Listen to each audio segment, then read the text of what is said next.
Yuan Tong Ling Ming.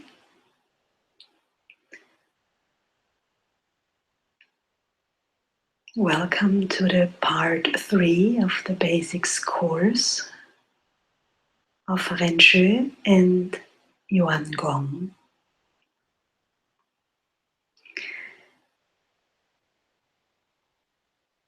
It's been 10 weeks since my accident, and in between there have been 2 surgeries and a lot of recovery time. 6 weeks in bed, but today I'm sitting the first time cross-legged. Probably not the whole time, like the last few parts, but I'll try. It's great. I'm very happy I can. With me today is Eva. She is one of my students, my friend. She also happens to be a family member. She is the girlfriend or Kasi wife of my uncle. And she also is basically finished with level 1 teacher's training. So she's a teacher as well. And she will help to demonstrate, because actually I cannot stand yet on my 2 feet without crutches. The crutches we have hidden in the other room. So she will do the standing and the demonstrating, and I will do the talking and the teaching. We both are transmitting Shen to Shen information into the Qi field to you to learn. So you can hopefully use the information as much as you like in your life, just as we. So it will benefit your life as much as it does ours. That's our wish for you. Right, Eva? Yes. Okay, so I'm very grateful to Eva that she can actually help me, because till I can do that, it might last another 2 weeks. Or the one exercise we learned today, the squats, which is the 5th of the supplementary exercises, they may take a little while longer altogether. Not very difficult, but if you can't use your foot and not bend your ankle, it's a bit of a problem. But it will be very, to demonstrate how it's done well. They actually are fabulous for healing. So I'll be starting to squat as soon as I'm allowed to stand on both feet fully. So, we've learned a lot in part 1 and part 2. And part 1 and part 2 is much more theory. Part 3 and part 4 will be quite a bit more practice, which also means that we will practice, meaning you and Eva will practice. So when Eva is standing up, first she will always demonstrate, and I would like you to just watch and relax and observe. Use your focus and your awareness to observe how something looks like. Eva moves very beautiful, and we have in Ren Shui, we use 3 ways of transmission. We use number 1, which is verbal transmission. Number 2 is demonstrating, meaning to see the exercises. It also means we are trying to demonstrate as much of the theory while we live our life through living our lives. I recently just found out how that it is life cultivation. And that you might need your whole life to do just that. So when you are encountering some unscheduled problems, for example, like an accident, your consciousness and to live all the concepts that we are teaching in Renshu isn't all that simple. But still, there is a lot of help in situations like this, as well as in a life, of course, without being in a difficult situation. But most of us actually do learn this, the methods and the theories and the concepts that we are learning from Janse and through application from ourselves. And you're learning from me in this case, in Renshu.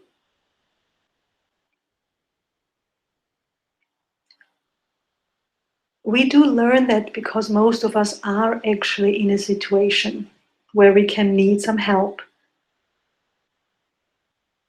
where we need some support in learning how we can help ourselves when we're in pain, when we are sick, when we are in an emotional state.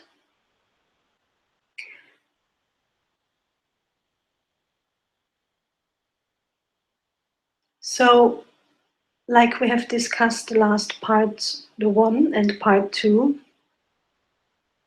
do you remember Xue Luan, life cultivation?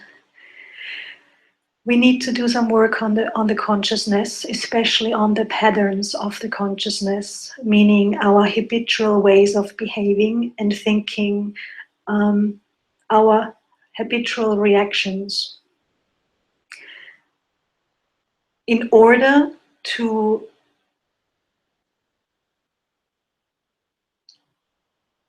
create the right state of consciousness at all times. What does it mean, the right state of consciousness? In Renshu, for us, this means a healthy state of consciousness. And healthy means to be pain-free, relaxed, calm and natural, uplifted, feeling a sense of well-being and being in a harmonious state with self, with others, with nature, with the universe. And also to receive wisdom or become wise. That's a healthy state. So whenever we're not in a healthy state, we should try to do our best to get there as quickly as possible.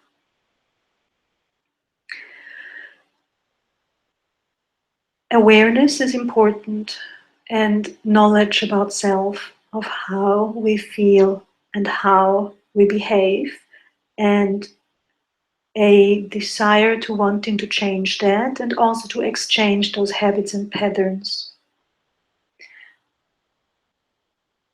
This also has a lot to do with this condition, with the condition that the chi is in, since, like we have learned in part 1 and 2, your body and your thoughts are made out of chi, as well as everything else in the universe.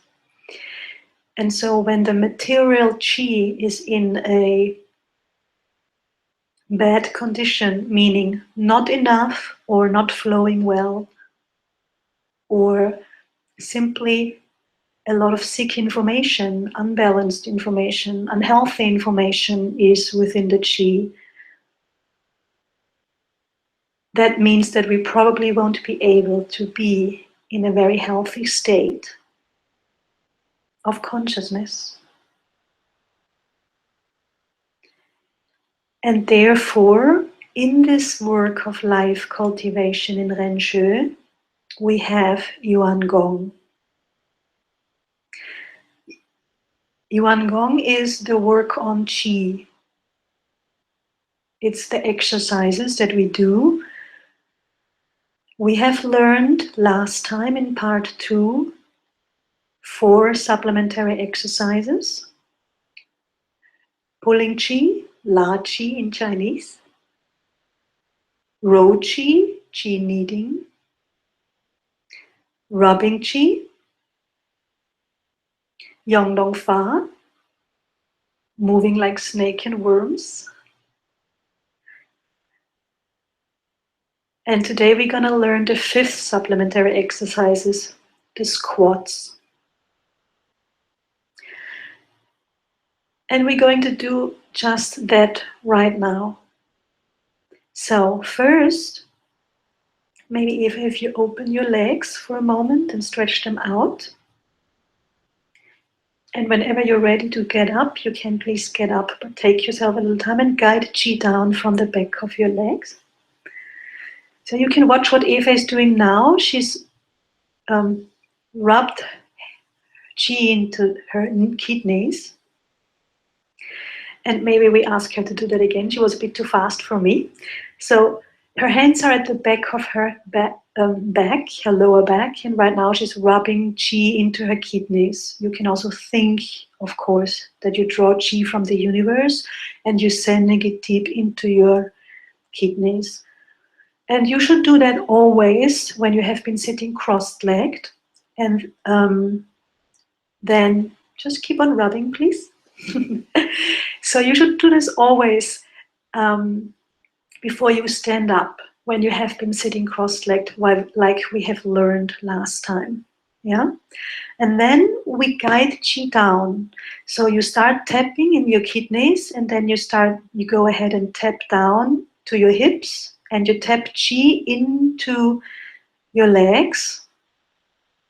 You can imagine to push Qi in, pull sick Qi out, down the joints, the knees, to the ankles, up the feet, then vibrate Qi into your toes, and then down the inside of your legs, up,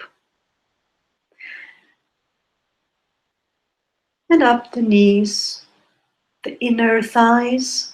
Then you tap Qi into the groin, sending Qi into the groin for the whole lymph system to be healthy and the lymph nodes. Also, it's Qi passages there. And then you come to nourish Qi in lower Dantian with your crossed hands like we have learned last time. Okay, and then you're ready to get up usually. You can do that slow or long. You can do 2 rounds. You just want to be really, really ready to get up and stand. You want to be safe and you want to have a good Qi flow in the legs. So Eva is going to show you the squats first with closed legs. And I'm just going to let her do in her own rhythm. And so you can go into draw your vision back and prepare yourself. Open into the Qi field, relax the whole body. I'm going to talk her through this first, but I'm going to talk you through it first, but I want you to just watch the demonstration and just look with awareness. In case you are standing, sit down yourself and just watch.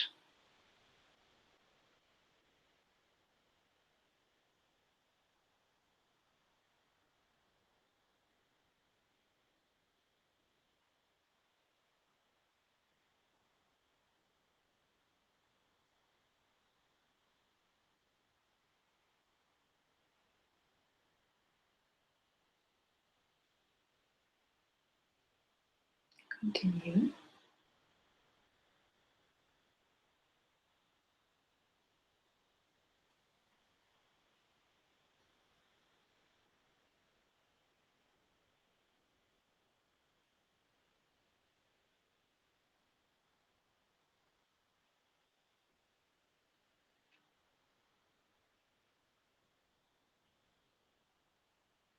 Please turn to the side, facing the.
Thank you. Nourish chi.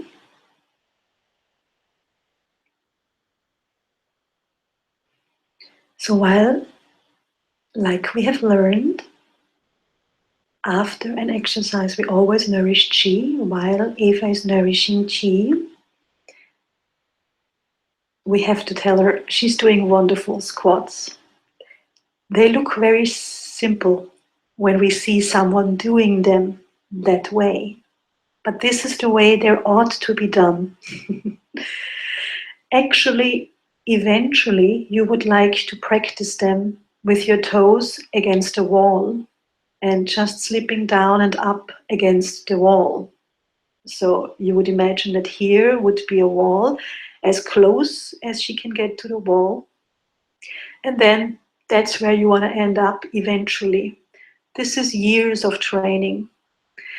In fact, for most of us, doing squats the way Eva has just done them takes years of practice. So if you cannot do them right away like this, please don't worry. It's quite normal. Usually, for a lot of people, it is 10 years of practice to be able to do the squats that way. So you might even need 15 years. You might be able to do them from right at the beginning. You might take a year. It depends on how open your lower back is. And it also depends on how deeply relaxed you can be. It also depends on how much chi you already have. So in which condition your body is. Please face forward.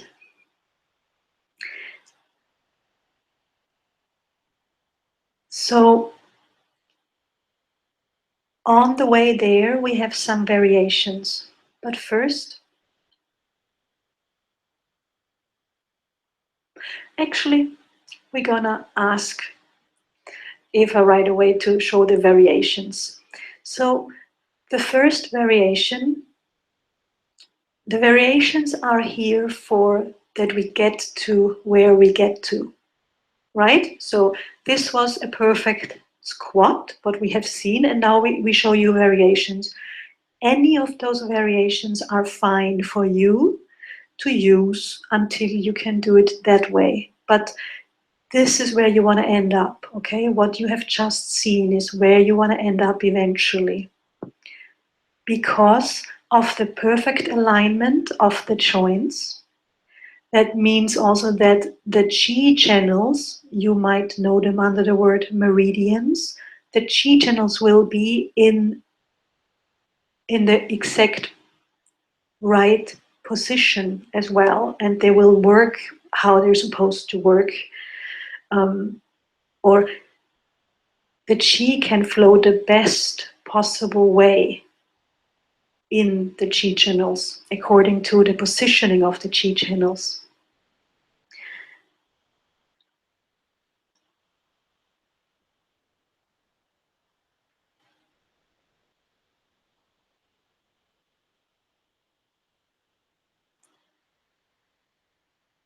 So this is why we want to get to where we are, or what we have just seen.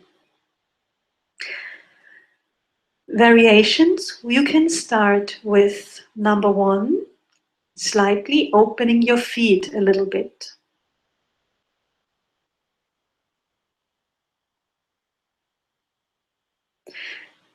So if you have maybe become aware that the feet were fully closed, please once more close your feet again completely. So in case you're practicing right now, just go ahead and sit down. First listen, okay, please? And then we're going to practice all together. Her feet are completely closed. So if you're doing the squats with closed feet, you want your heels and your toes touch. You would not like to want to have your feet half open like this, okay? So you don't want your feet standing like being further open at the back or further open in the front. If you need to open up a little bit for balance or because it's just not working yet with closed feet, so you open your feet a little bit first. Go ahead, Eva, please. When you're looking down, the feet should be parallel, straight. Yeah? If you need more, you can open your feet all the way up to shoulder width. Please, thank you.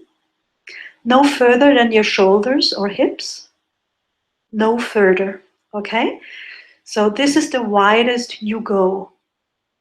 If you can still not go down like that, maybe Eva can show you one like this. Just go ahead and show us, close your eyes, draw the vision back, and just show us one squat all the way down like this.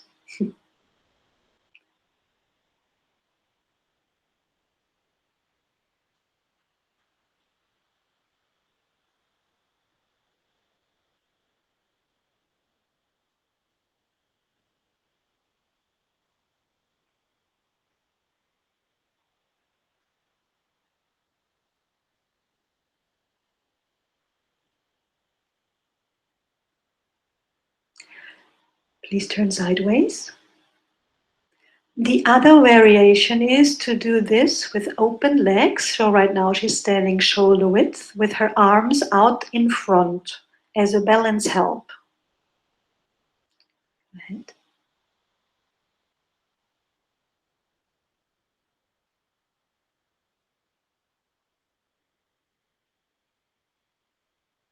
And up. If this still doesn't work for you, you just go halfway. But look at Eva. Go ahead.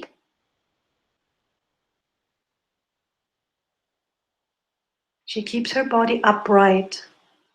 Okay, that's a bit more than halfway. Okay, let's stand up one more time, all the way, and do one only halfway. Imagine you're 90 years old.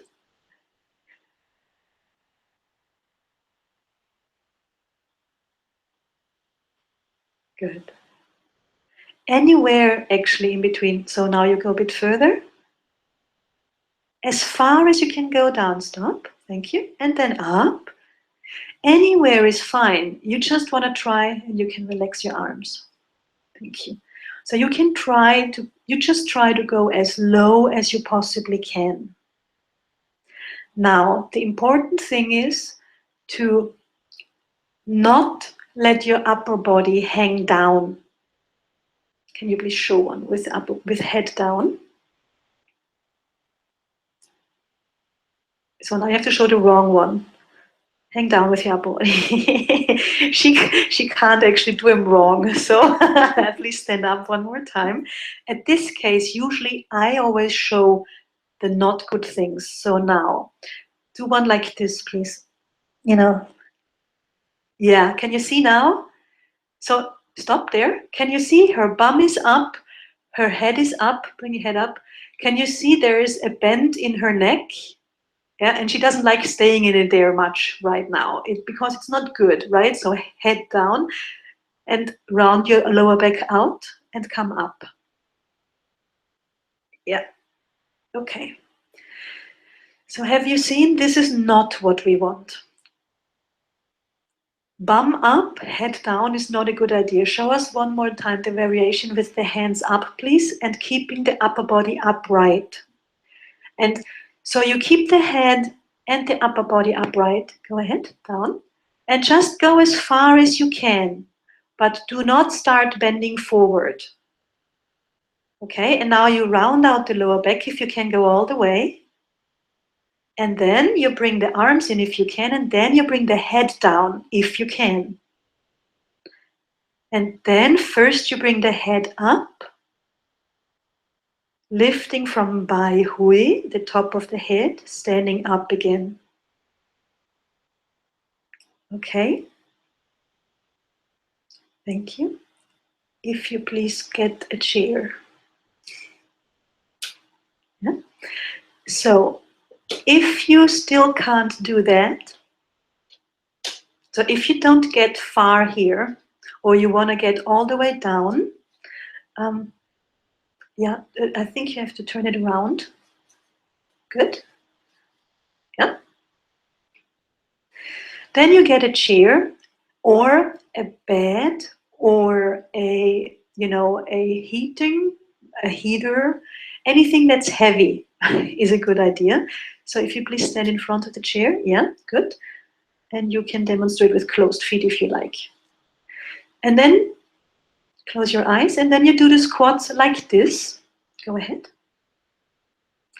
Rounding out your lower back, the upper body staying upwards, and you just keep going down along the chair, holding on to the chair. Good. And then you bring your head down at the end. And then you can just stay there a little bit and breathe and breathe and breathe. You can really hold on. And you can actually stretch your arms as well and really hold on to. Can you stretch your arms? Trying? Oh, yeah, okay. Not gonna like. So imagine that the chair is really, it really holds you, so you can hold on to the chair. Okay? Good. Head up is the first thing. Lifting from Bai Hui and then coming up, standing up, getting step by step up along the chair. Okay, good. And then the other version is to hold on to something low like a bed. So if I can just come here, please, and then grab onto here when you go down. So now she has her feet closed and then is rounding out the lower. See, and now she can hold, and she can really hold on. She won't be able to move me. And you can really stretch it and really just hang there. And now focus in your lower back and just breathe into your lower back. And whenever you're ready, you can bring up your head first and then get up. Lifting from Bai Hui, not through the strength of your legs. Great. Okay. Nourish Chi for a moment, please. So while Eva is nourishing Chi, I will tell you what we do not do. Number one is going down with our heads or upper bodies first. Number two is to not have the feet parallel, straight. Okay? So you don't want to have your feet slightly pointing outwards or the heels slightly pointing outwards. You want the feet really nice and straight and parallel for keeping the ankles and the knees and the hips well aligned. Number three, and that's a big no-no, is to put something under your heels, like a book or a mat or anything that you might come up with. We will not demonstrate that. I hope you're clear on it, right? So you would be stepping on something with the heels so that your heels are not on the floor because they need to stay flat on the floor. If you do that, it's much easier to get down, yeah? So you might be getting the idea to do some squats in high heels, and then you would be very happy because, or in some shoes with, that's why we practice barefoot best, with warm socks on if the floor is cold. And if you actually step back on the, and you can also bring the chair away, please. Thank you. So it will be very easy, or much easier, to have something under the heels. But there is a very specific reason why we not do that. Eva, can you please come to me a little bit closer? Yeah. So I don't know if you actually can see that, probably not, but the meridian of the gallbladder, or there's the channels, they go here all the way from the front of the foot to the back of the foot, and then they go across in the zigzag line up here. The gallbladder meridian goes up like that, and also all the other meridians, actually the kidney meridians, goes into the ankle. Thank you. Can you go back here? Cool. And you can actually sit down for a moment.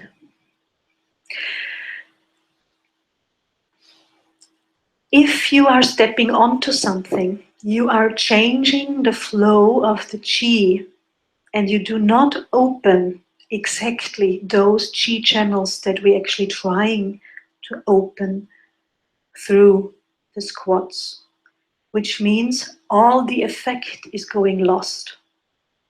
So you might practice squats like this for 2 years, and then you will have to practice another 2 years to get to where you would have gotten if you practiced 2 years already. Plus, you just lose the effect, meaning the effect of healing, the effect of unblocking, the effect of increasing the flow of the chi there, and also it won't activate the information that this specific channel or chi is carrying, meaning that there won't be a change. Okay, so those are the 3 no-nos that we don't do. But you have a lot of variations that I've shown to you, and you just start trying out best way with your feet closed. If that doesn't work, you open them a little bit, and then you open them a little bit wider with each test, depending on how far you can get.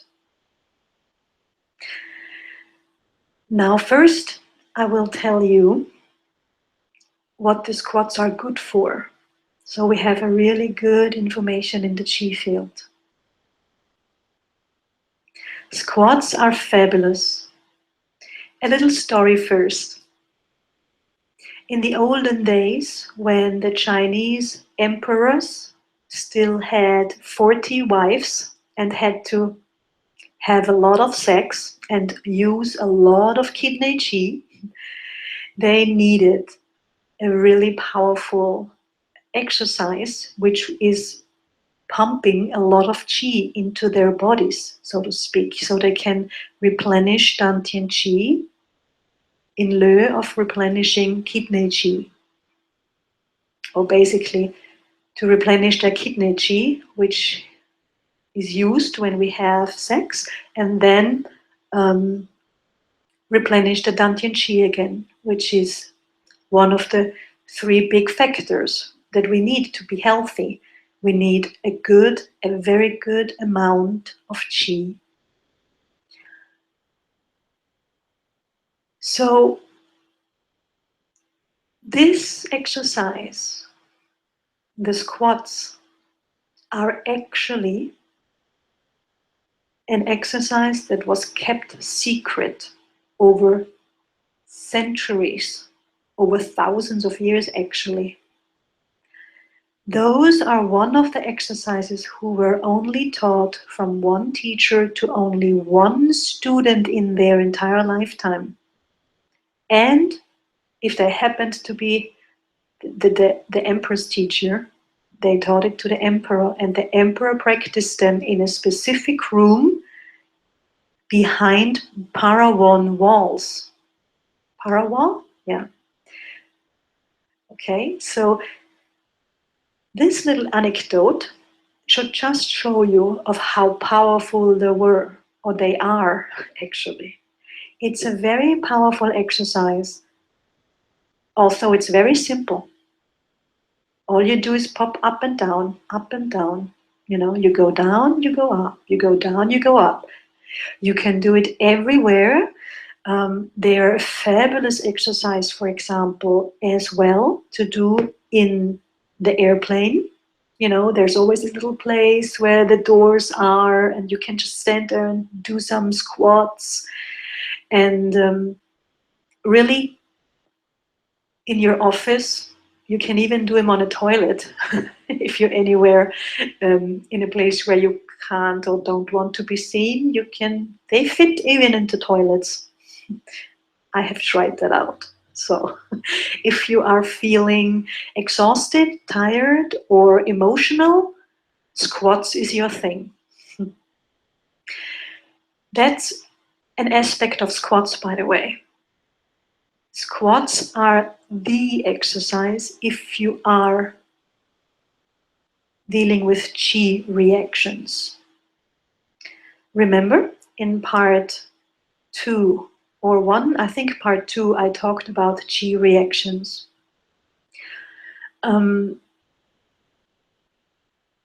Physical nature through exercise. Maybe you have practiced kind of wrong, you know, the chi exercises or other exercises. The squats will even all the chi out again. They will like iron all the crinkles and kinks out that you might have brought into it. Or just a physical reaction, for example, when you have flu-like symptoms or a head cold or cold symptoms, squats are fantastic.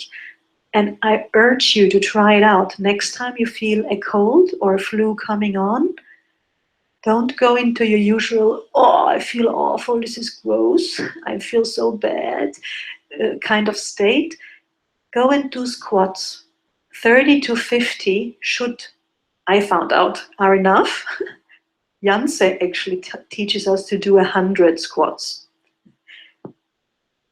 It's up to you. I have to say that 50 squats have helped me well already as well.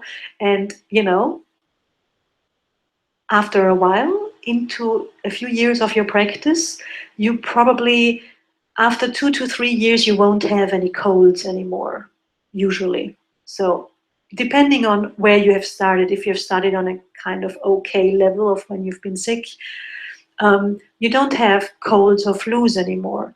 You will have chi reactions, because chi reactions might be part of your whole qigong life, your whole life with yuan gong, because as we've learned, upwards level of health, there are no limits. When you use yuan gong to work on your life for your health, you will develop extraordinary health, pretty extraordinary, out of the ordinary health. And you won't get sick anymore, really. But if you experience chi reactions or any of the symptoms, do squats. You don't have to think a lot there. You just can pop up and down. It's very simple, and that's it. And you will see, an hour later, at least the next morning, usually you should be fine again. This is at least my experience, and also of quite a few of my students. Also, if you have emotional chi reactions or emotional states of consciousness, they help. So I've got one student who is a mother, and their children actually, when she's grumpy, they say, hey, I think you better go squatting, mom. So they have actually observed how much calmer you are after 10, 15 squats. You don't always have to do 50. Squats are also great because you can just, you know, stand yourself down, scan yourself through, do the preparation through just relaxing through your whole body in one scan, one thought, each body part. Then you build the chi field or connect with the chi field. Just open yourself out, gather some chi around you. For squats, just think chi is plentiful here for my squats. It's all clearing the reaction or the emotional state, or it's clearing my worries, my sorrows, whatever. And it will relax me, it will calm me. And then you can start doing your squats. And sometimes 5 or 10 are enough if you have been in a very bad state and you don't know how to get out of it and you want to get out of it. It's a great way of getting out of an emotional state. If you can use your feet, that is, I have discovered. So otherwise you can pull chi or any of the other supplementary exercises we have learned. But maybe you have experienced that as well. If an emotional state is happening, like anger or rage or really nervous, being anxious, being very scared or being very worried about something or being incredibly sad, the squats will usually get you out of it, because with squats you will have different problems soon. Meaning trying to not fall over, trying to focus on dantian when you come down and pump chi in. And if you've done 50 squats, you will see there is no time to feel bad anymore. You basically will feel a little bit, whew, this was hard work, and you will be feeling very relaxed again. Okay. Another very good place for doing squats, or what specifically works well, sorry, let me rephrase that. We don't really work symptomatic in Ren Shui or Yuan Gong, but of course some exercises are specifically good for some parts. And the parts of the body that the squats are specifically good for are the 3 main joints in the body of the legs, as of the lower body, meaning the ankles, the knees, and the hips, and especially for the sacroiliac joint, meaning your lower back. Also, as not only the sacroiliac joints, but also the whole lower back.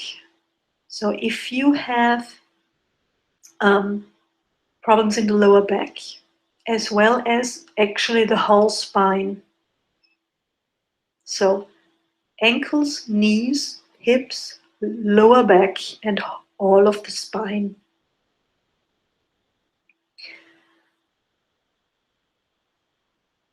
I haven't seen anybody yet who has done squats for several years, who had chronic back pain before. No matter what they have tried, after a few years of squats, they will be gone.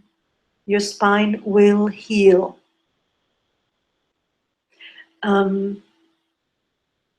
That's what I've observed and what I've seen.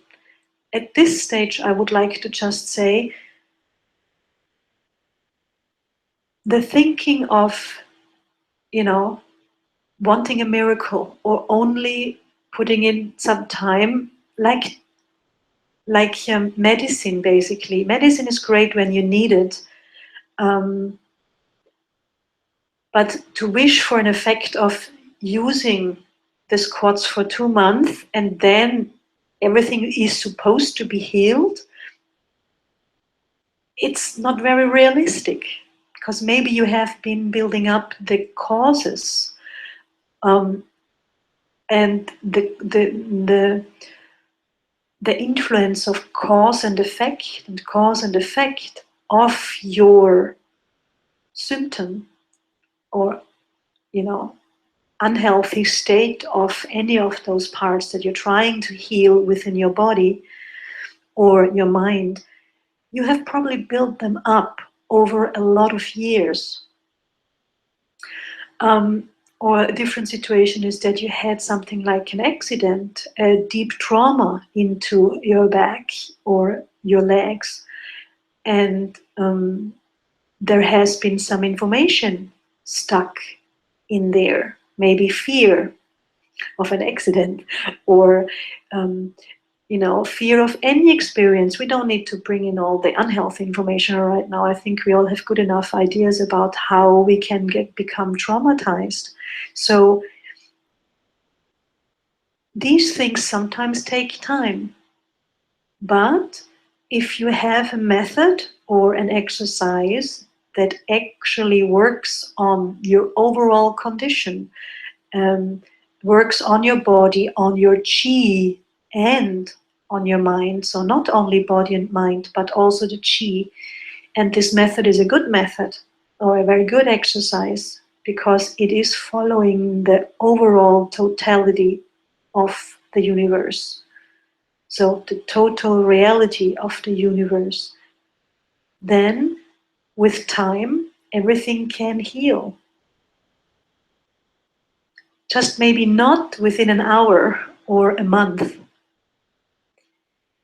Okay, so I just like to talk about this because it is supposed to really help us understand how we get sick often over 10 to 20 years. Yeah, so if we have one thought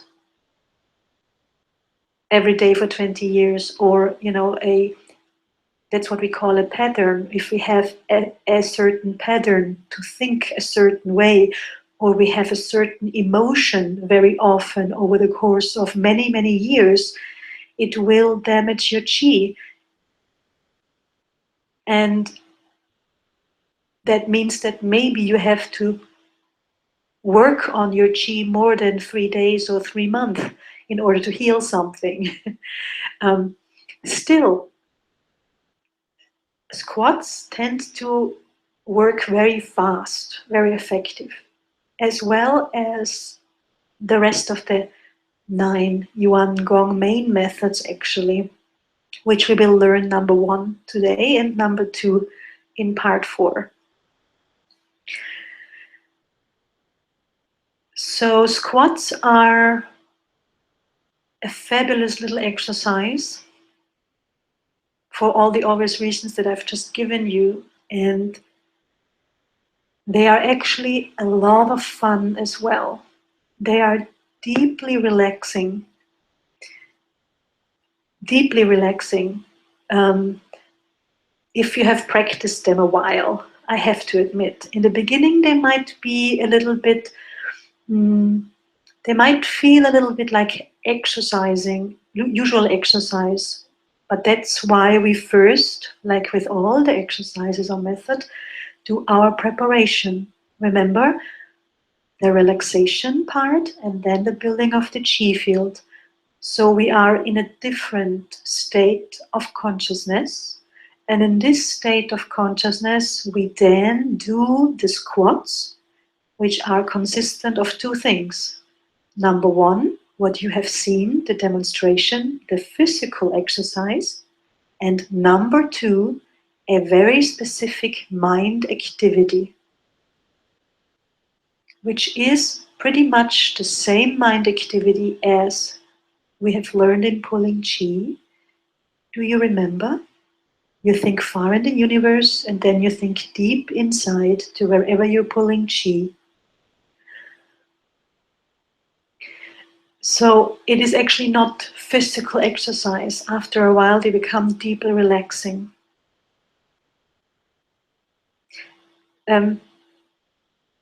Sometimes it will happen to you that you start squatting. It will happen to you only, probably, in a time when you do not have to be somewhere right after. So, for example, it's Sunday morning, you don't have to go to work, or let it be any day of the week where you do not have to work, and you have gotten up out of bed and you have been to the toilet and you drank a little cup of water or hot tea or hot water or whatever you like, a little bit of water, and then you decide to do some squats. In the early morning, they are fabulous because, of course, from sleeping, everything has started to be a little bit like frozen or rusty. The chi is getting, is not flowing a lot from all the rest. And so you start squatting. And if you don't have a lot of appointments or things to do at that time, you might want to find at some stage that you're still squatting. So you're just going up and down and up and down. And your mind is doing this one specific mind activity all the time. And you lose your body because it's being filled with so much chi that you can't feel your body much anymore. And you forget time and space, basically, because you're so in the here and now with your mind activity. And because there's not a lot to do, So for beginners, squats are a most amazing exercise. And also for advanced people, actually, it's like so simple and so straightforward and so powerful at the same time, because as you have seen, your whole body is involved. That means that your whole body functions like a power pump for chi, and you draw a lot of chi. You receive a lot of chi. You're pumping a lot of chi inside of you. And in this state, the relaxation will set in deeper and deeper and deeper, and your body will unify very much with the chi and with your shen. Remember, your mind. So Qing, body, Qi, and Shen will become one a lot in the squats. And it's just going to feel so great. So that's our wish for you guys, that you get there, that you're really going to start loving your squats. And they're just a perfect exercise because they don't have a specific time. You can do them whenever, wherever, as I've said already. Okay? So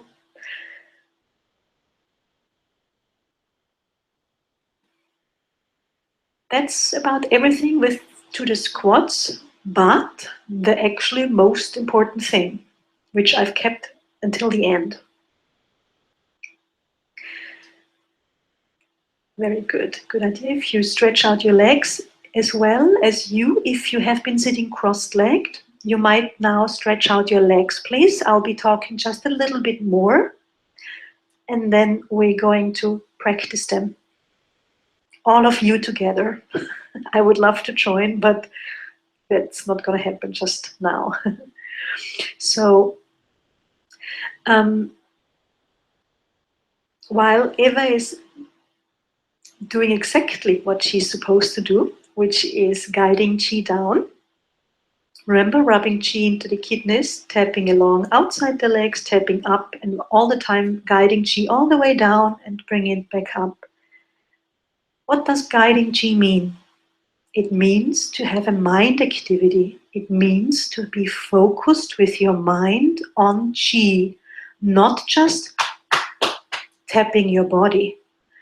It also means that you think chi, and you think you're sending chi in and through the legs and up. Yeah?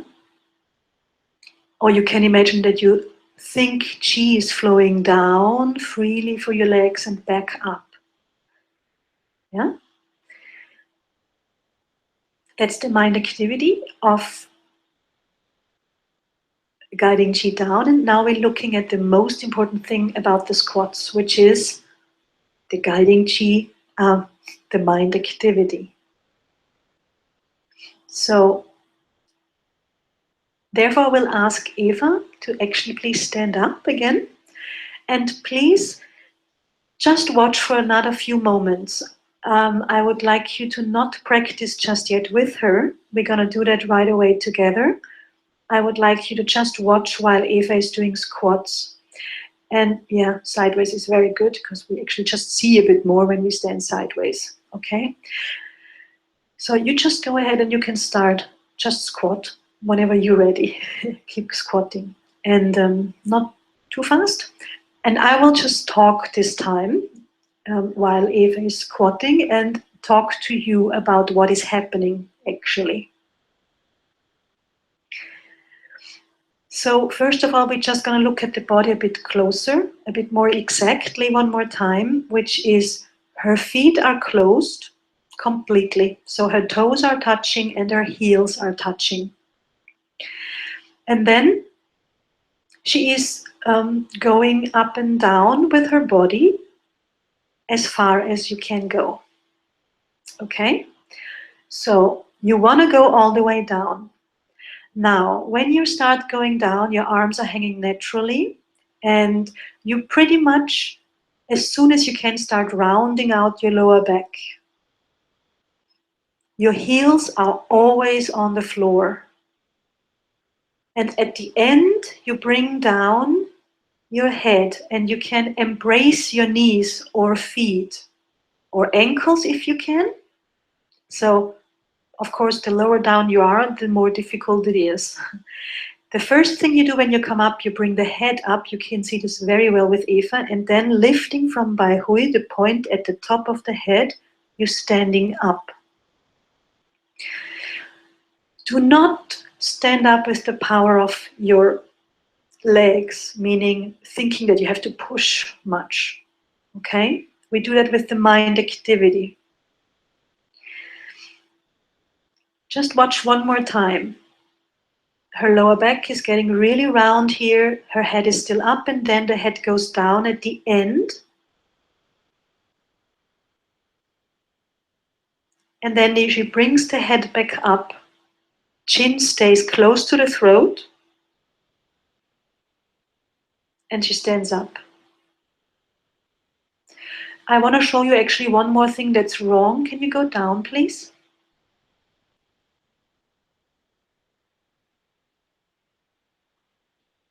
She might fall over now because I'm going to ask her to do something wrong. So this is wrong, what we're going to do now. Head down. And now bring your head up and stick your chin out and stand up. Stick your chin up. Can you see? And now she stands up. Oh, she doesn't even fall over. Ah! Okay. So do one more right now, just so you keep the information well. So have you seen? You do not bring your head up all the way. You keep the chin in as close as you possibly can. So you're rounding out. And you're standing up, keeping the chin close to the throat. So her neck stays nice and long. Okay? Your shoulders can roll forwards a little bit when you go down. You can demonstrate that. Going up and forward, just bring them forward, your shoulders. Forward, forward, forward. Yeah, can you see?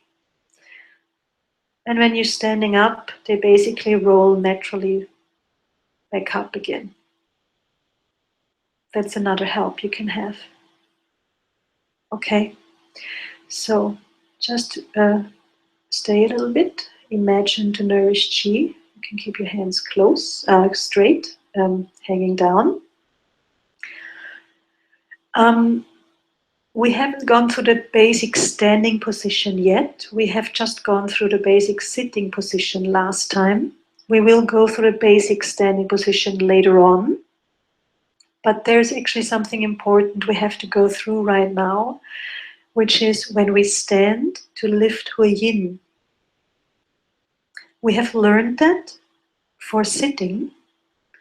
And remember, I have told you when you sit, you lift Hui Yin to lower Dantian.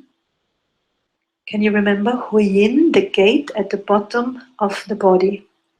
You have it on the little guy where all the points are written on. On page 3 or 4, I think, or 5, anyway, of your handouts.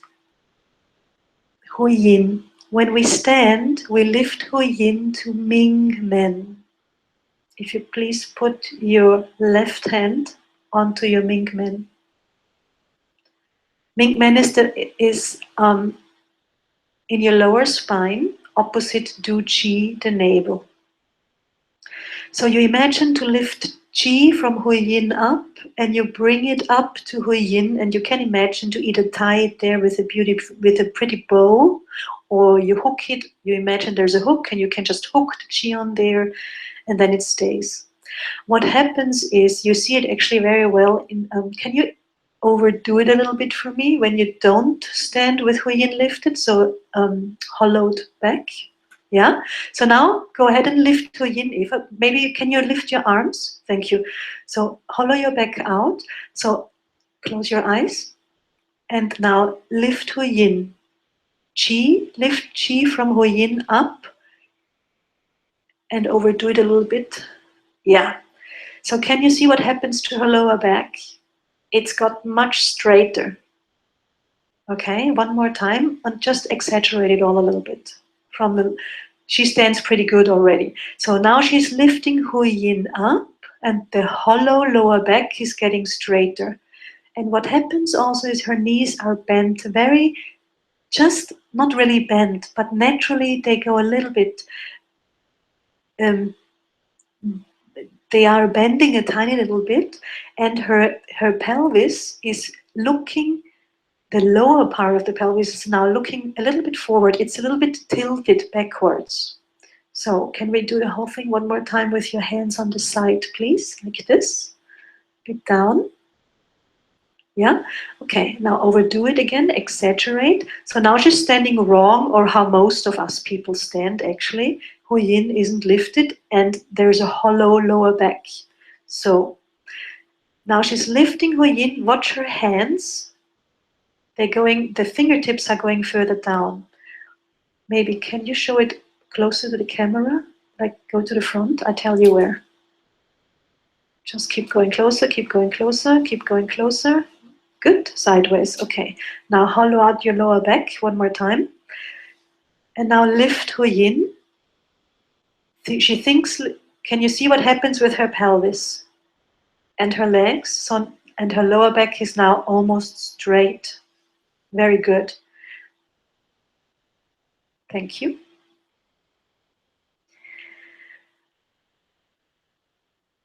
Okay, now just to the side, and you can start squatting again, please, with closed feet. Great. So while Eva is going back into a really nice state and starts squatting again, so I finally can talk to you about the mind activity of squats, which is the most important thing, and also makes it the difference, or it's the difference to normal exercising squats. Yeah? It's the Qigong squats, the preparation and the mind activity make it different. So lifting Hui Yin is part of the preparation. You can lift Hui Yin in the supermarket. You can lift it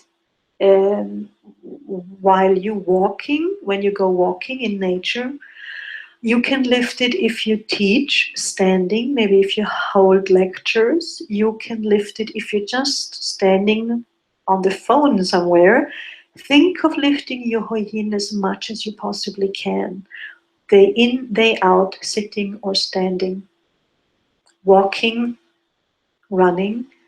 You do not need to lift Hui Yin when you lie down.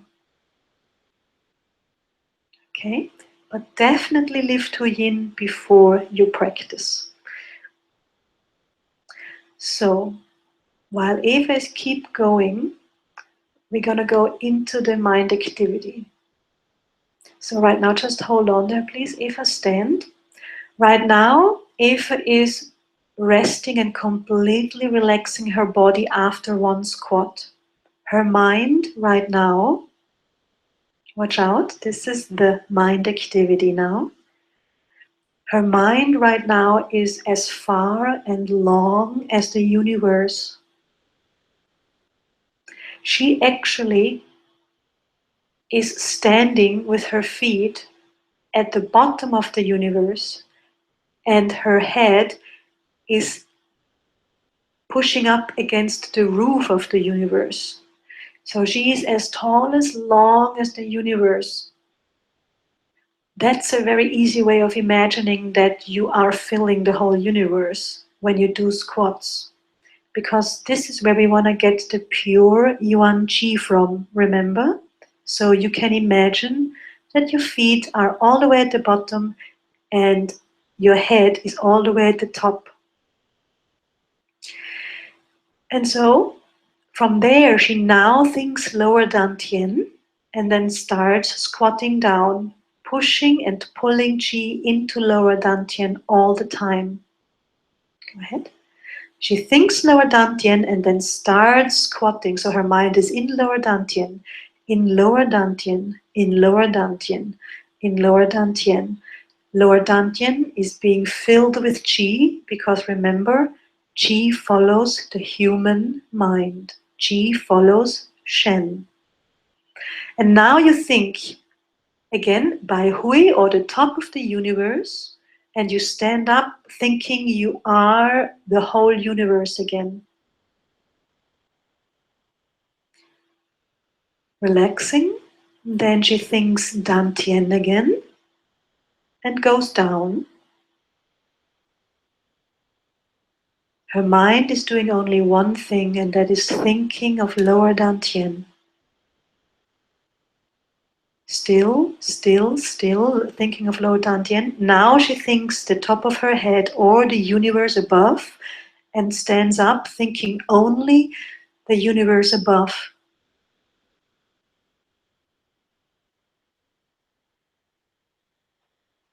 Okay. Now she thinks lower back and goes down.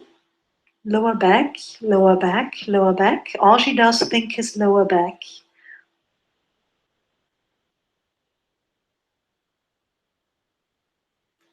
And now again she thinks by Hui or the universe above and stands up. Okay. Nourish Qi.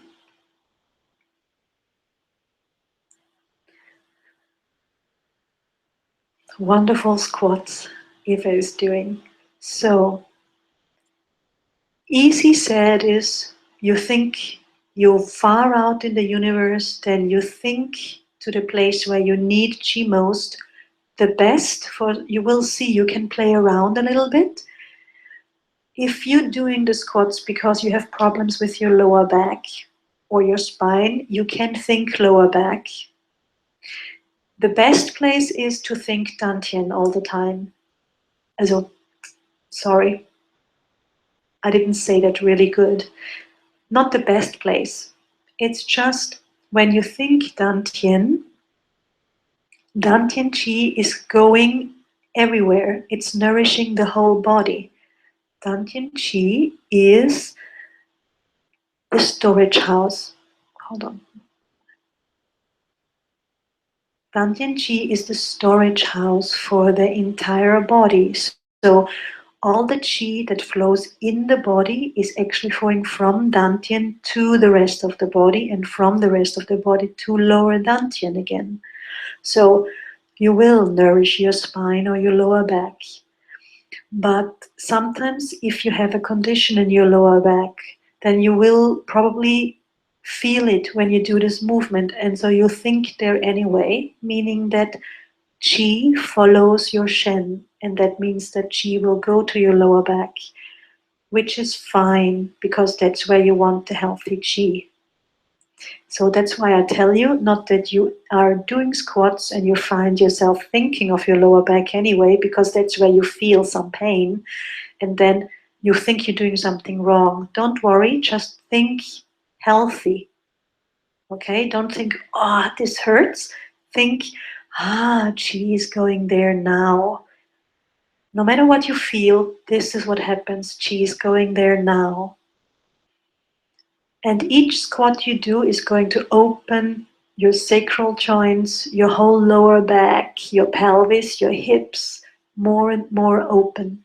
So very, very good.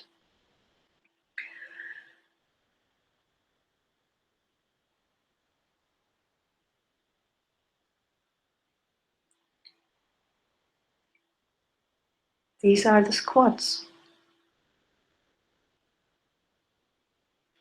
Let's do them all together. We'll have Eva turn around to the front, please. Let's go ahead and stand up, and I will talk you through the whole exercise. You can choose a position any you want.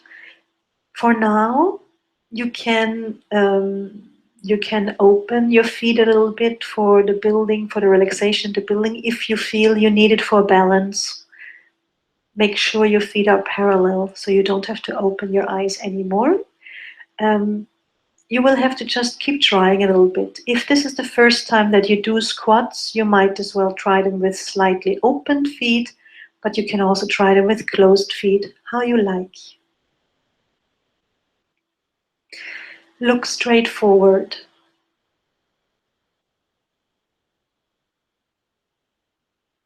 We're going through the preparation first now. Just keep looking straight forward. Allow your vision to relax at one place. In the air, a meter ahead of you. And then draw the vision back with the chi to the center of your head. And gently closing your eyes.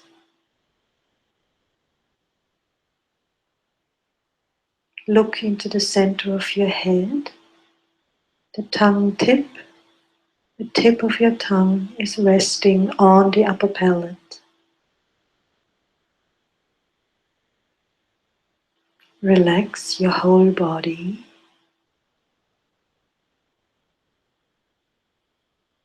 Relax your head and face. Relax your neck. Your shoulders are hanging naturally relaxed. Arms hanging down naturally at the side of the body. Relax your chest and the upper back. Relax the abdomen and lower back.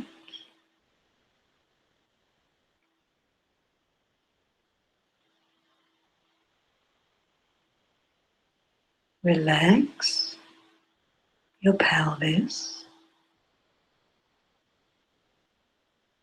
Now think to the place Hui Yin at the bottom of your body and lift Qi up to Ming Men. Ming Men is the place in your lower back opposite Du Qi, the navel, the belly button. Think Hui Yin and lift Qi from Hui Yin up to Ming Men, how we have learned. Your pelvis is tilted slightly, lower back is straight or outwards, knees bent ever so lightly. Relax your legs, the thighs, and the lower legs, your ankles and your feet. Relax from top to bottom. Now think inside. We're going to build the chi field for practicing of the squats. Think yourself inside, wide and empty, transparent. All the structures like your bones, blood vessels, organs have dissolved into chi fields. Everything has become chi. Imagine and work on thinking and feeling empty and wide and chi.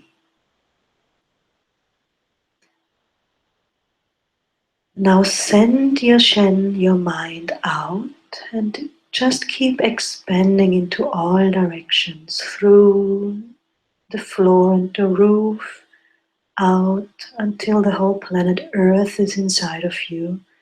Further out, all the galaxies are fitting inside of you.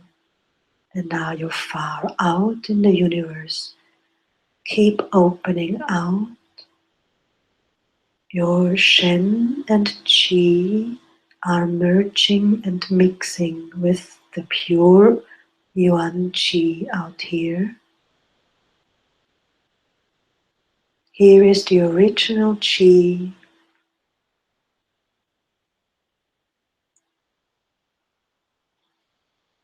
Now pull the Qi with your mind. Just think towards yourself and around yourself. Qi is filling up in the space around you and inside of you. The Qi field is building. The amount of Qi is increasing in this Qi field. Qi is continuously flowing in. Now stir the Qi around as you pull it in from the front of you to the left, from the left to the back, from the back to the right, from the right to the front, and keep circulating Qi into you. The Qi is streaming in from all directions, and it's rotating inside of you. And we are mixing in information now. All the information you have heard about squats is in the Qi, and so all is healed that is supposed to be healed by it, which is the whole life, the whole body, spine, lower back, hips, knees and ankles, and feet especially. All reactions are over. You are calm, happy and relaxed.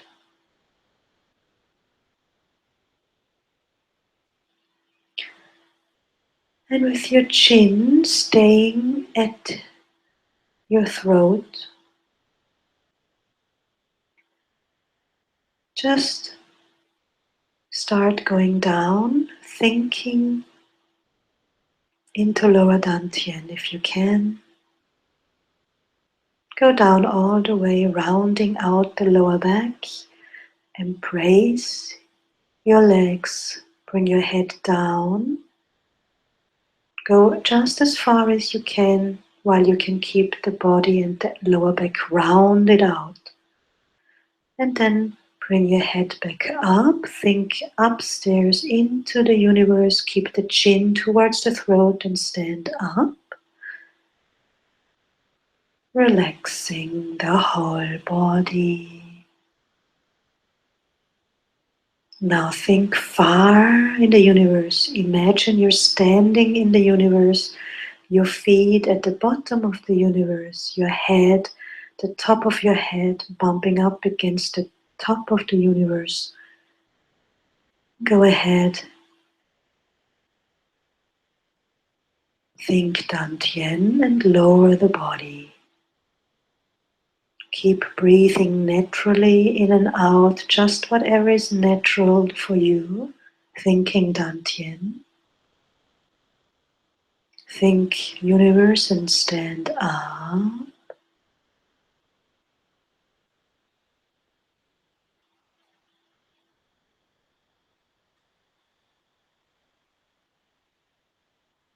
Relax the whole body.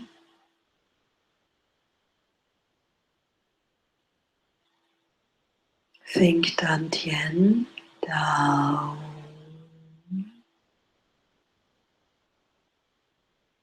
Keeping the chin in, rounding out the lower back, holding your legs, head down, all the time thinking of Dantian. Think the top of your head, chin stays in and stand up. Relax the whole body. If you have to breathe a little harder, you can just wait until the breathing has normalized again, keeping the eyes closed at all times. Just breathing, being. In the beginning, of course, we have to think a lot about what we do within movements, and we might not be thinking so much of the mind activity, but that is normal, one step after another. Keeping the chin in, rounding out the lower back, think universe. Now think Dantian, go down, only thinking Dantian. Or lower back.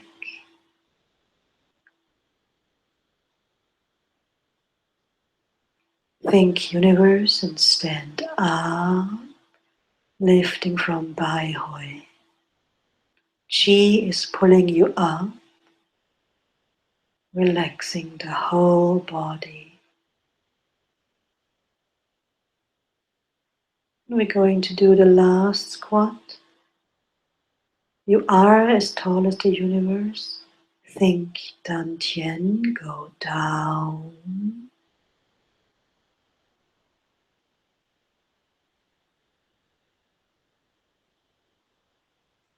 Think the universe, Bai Hui, stand up.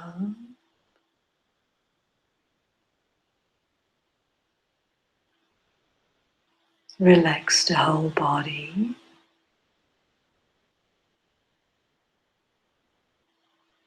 Now spread your arms out to the sides, your palms facing forward. We're going to draw Chi back. Think far in the universe, and from out there draw Chi into lower Dantian. Think lower Dantian. Relaxing the shoulders and arms completely. Males, left hand inwards, females, the right hand inwards. Cross your hands and palms and nourish Chi. Your mind is in Dantian. Think lower Dantian.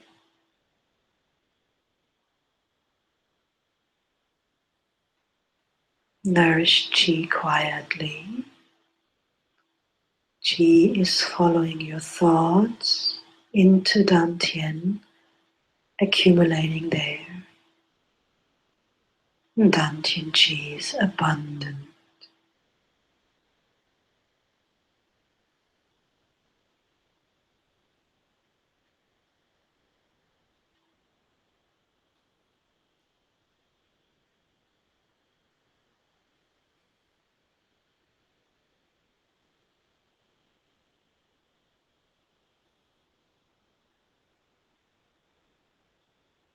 And then just for practice reasons, we're going to do the head and face. Rub your hands together. Gather Chi, and then carry the Chi up to your face. Rub it into your in-tongue, between your eyebrows. Send Chi deep into the head. Open over the whole forehead. And open your whole head into the universe when you stroke out. Rub your temples. Sending Chi in. No pressure here, just thoughts, the mind activity of sending Chi into your temples, into your head, your brain. Rubbing your eyes like you've learned. Rub your whole, the airways, sending Chi into the airways.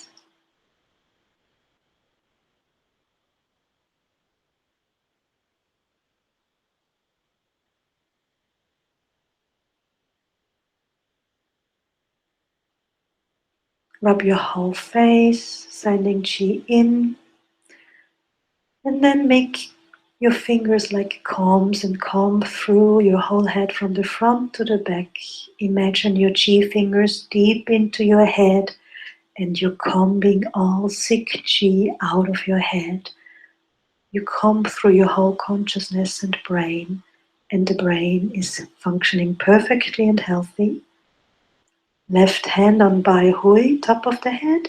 Right hand on Yu Chen, the back of the head. Vibrate or tap Chi in. Open all the gates. And then vibrate Chi into the ears and make a plopping sound when you pull Chi out.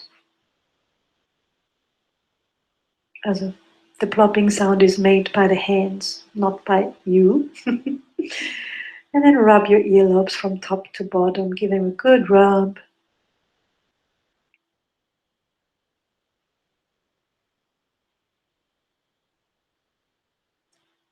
Pull the earlobes. Arms to the side, hanging naturally. And then gently open your eyes. Just feeling into, just stand there for a moment, even with closed or open eyes. And just with open eyes, it's great exercise to just feel how you feel.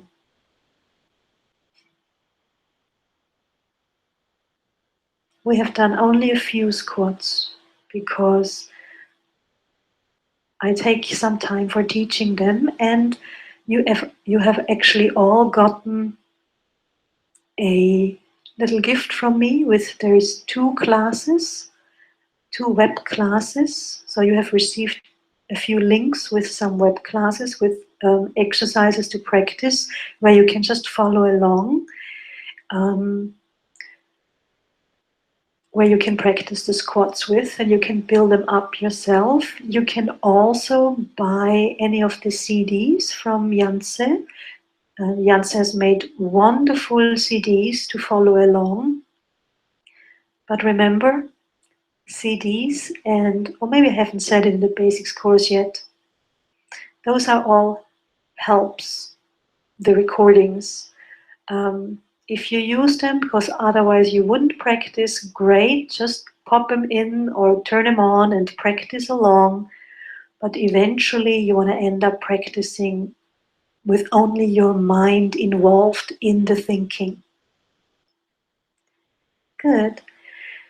Then please sit down again and have a drink.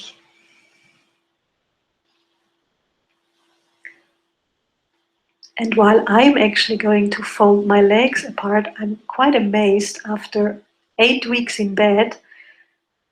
I'm really amazed. Can you see? That's 8 years of Qigong, Yuan Gong beforehand. I can still sit cross-legged after 8 weeks in bed. Wow, I'm so happy right now. But I might have to open my legs now. See how I do that?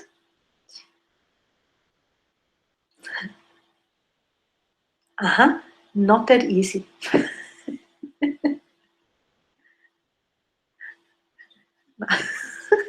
Eva just asked me if she needs to help me. And I'm like, no, I'm actually a bit over careful of my leg right now.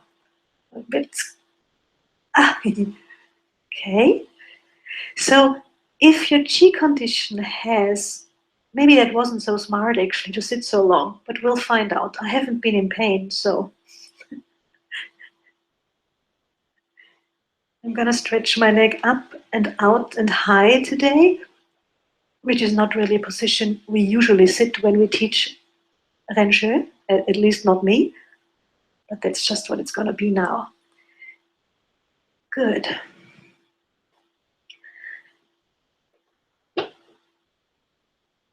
So, those were the squats. I have taken a lot of time because usually they are so fabulous. They're just really an amazing exercise. And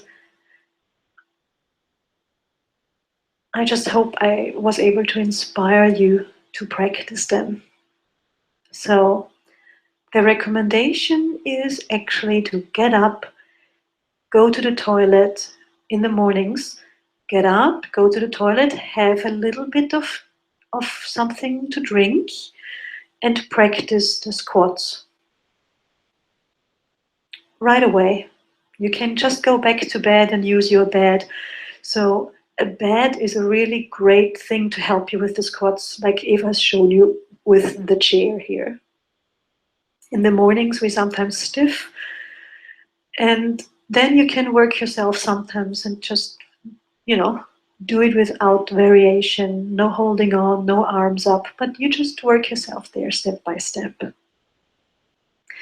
Now, I am pretty sure I should have covered the squats fairly decent, but if you have any questions about the squats, which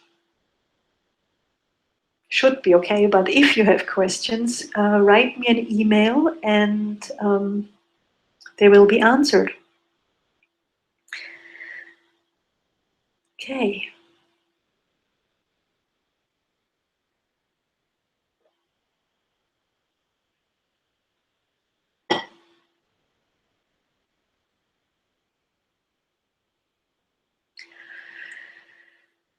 Which brings us to the first method of Yuan Gong, Tian Yuan. Actually, it brings us to Yuan Gong's main methods,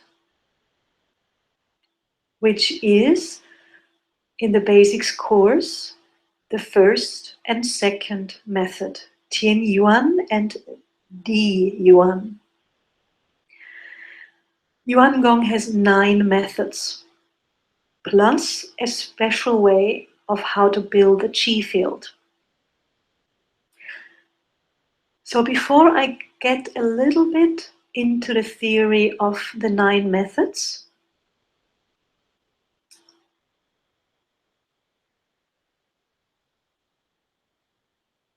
no, actually we're going to talk about the special way of how to build a chi field. Afterwards, after I've explained a little bit about the 9 methods, the 9 major methods or main methods of Yuan Gong. First of all, let's look at a few features of all of the methods actually. One of the main features of Yuan Gong actually that comes for me to mind immediately is that it is made for the modern human being. What does that mean? Well, it basically means that most of us have a job that they have to do.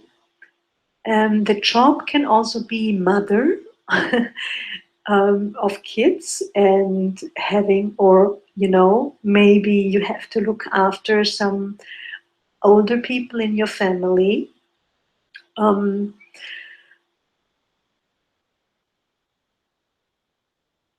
Modern human being also could mean that you are retired already, but as we know, is that retired people in our times, in our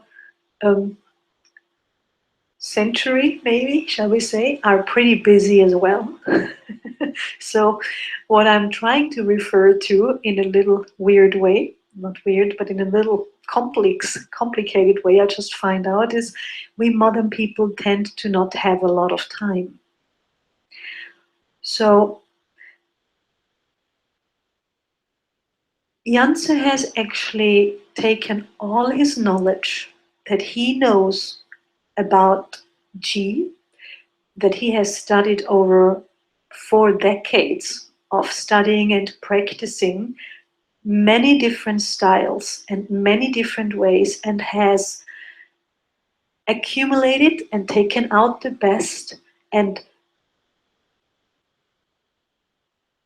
made an innovation out of Yuan Gong methods. So they he has taken out all the bits and pieces that are time consuming but not really very effective for qi, for example.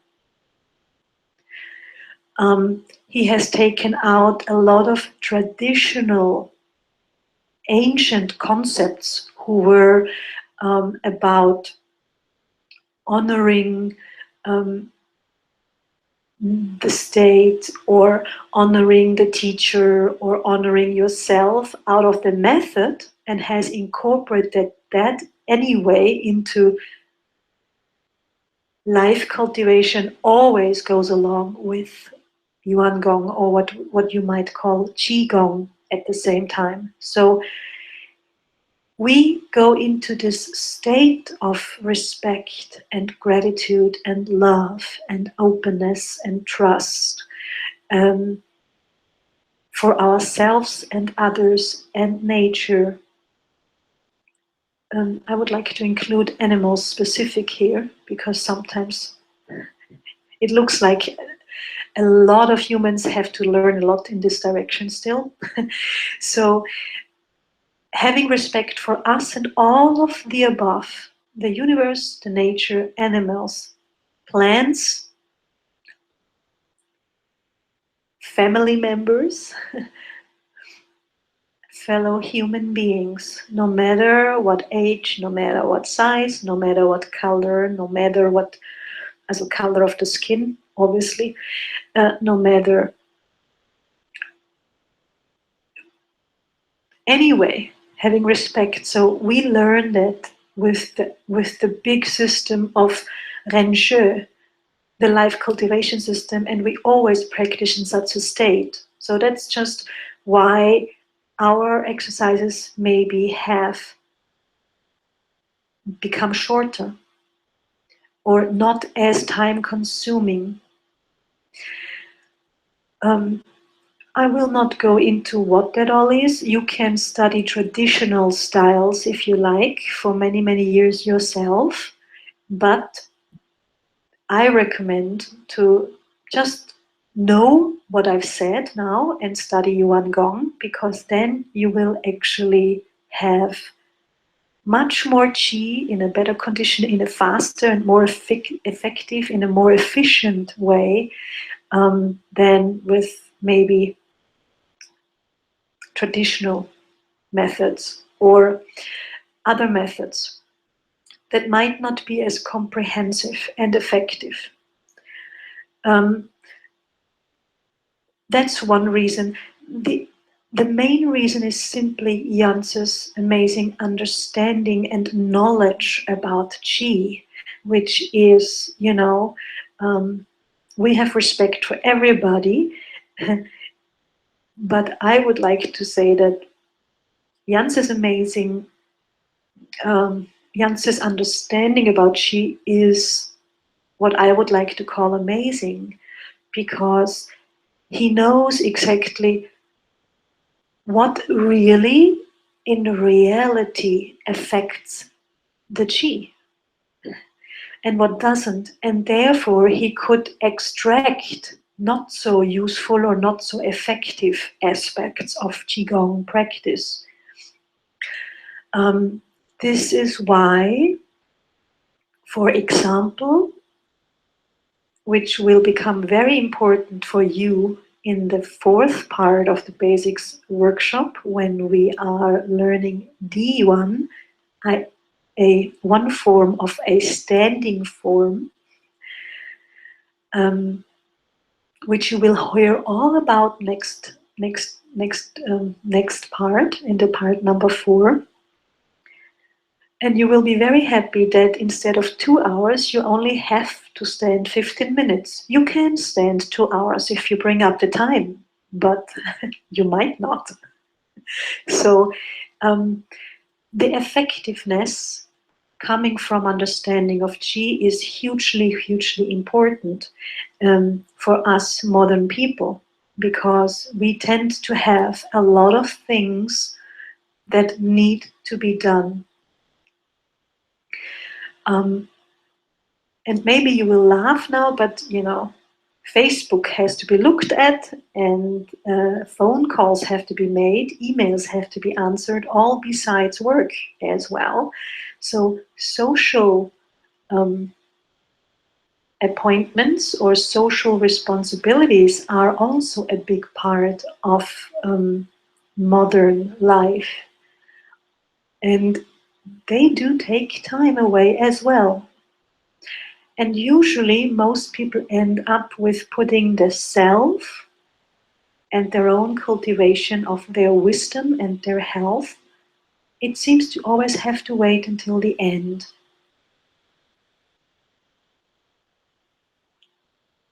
And it is a big aspect. It's a big issue. This is why I take myself a little time to talk about it.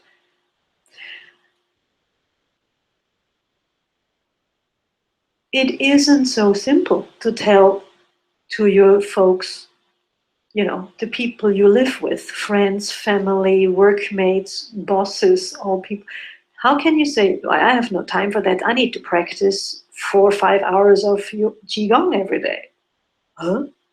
It's like, that might sound cool and great in the beginning, but if you have done that for a while, you will see that you won't have a lot of time for your friends and family left over, besides work and the things that have to be done. Now, work on Qi has to be done. This is our understanding in Ren Shui. It is necessary for a human being to work with Qi because it is your fundamental material that you are made out of. And you are using it every day with everything. Every thought, every action costs you Qi that you will use. Yanzi always says, every fart costs you Qi. So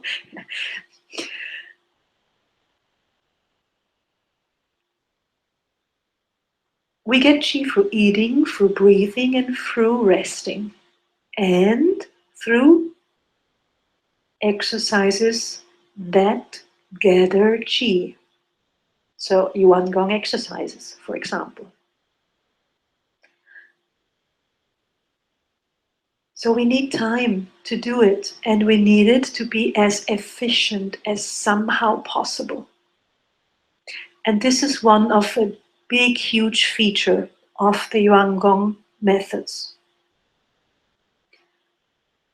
I have taken some time to talk about it, which does not mean that Yuan Gong methods do not take any time away either. You practice to improve your health and to improve your life. And as I've said before,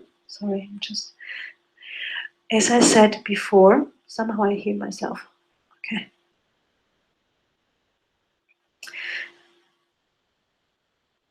It does maybe take some time until everything is healthy again. If you have started when you were quite sick, if you have started at a state where you are not very relaxed and calm and natural a lot of the time, especially also if you don't have a lot of time for self either.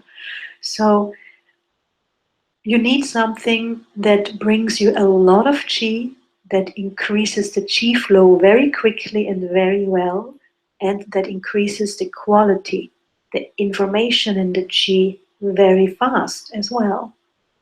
So efficiency, and very important, at the same time being completely safe all the time, meaning no risks, no side effects that are damaging,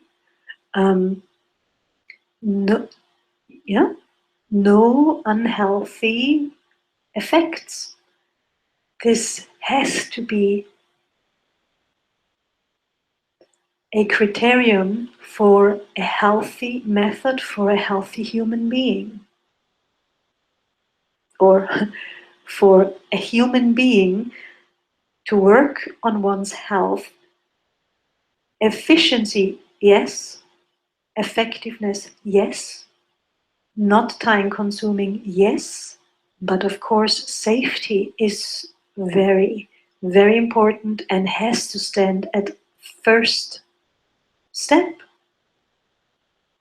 It's great when things help, but we develop another problem at the same time, someone else. Isn't that great? That's not so great, I would say. So all of this has been incorporated in Yuan Gong. You will never become damaged from Yuan Gong unless you don't follow the instructions. That's why we take time with such a simple exercises as the squats, for example, when we teach them, or with all the other methods. It needs a bit more time learning, but once you have learned it, very decent,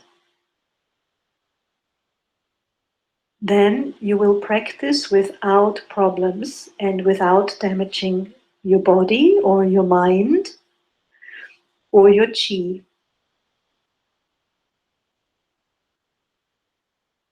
That's actually efficient, because if you receive, sorry, how do I say it in English? If you get taught something very quickly, and it's like, wow, that's great. I didn't have to learn a lot. I just just went ahead and practiced, and it wasn't lots of learning involved and blah. But 5 years down the drain, when we have applied that little bit that we had to learn, that was very fast and quick, we might find out that actually we might have been damaging ourselves.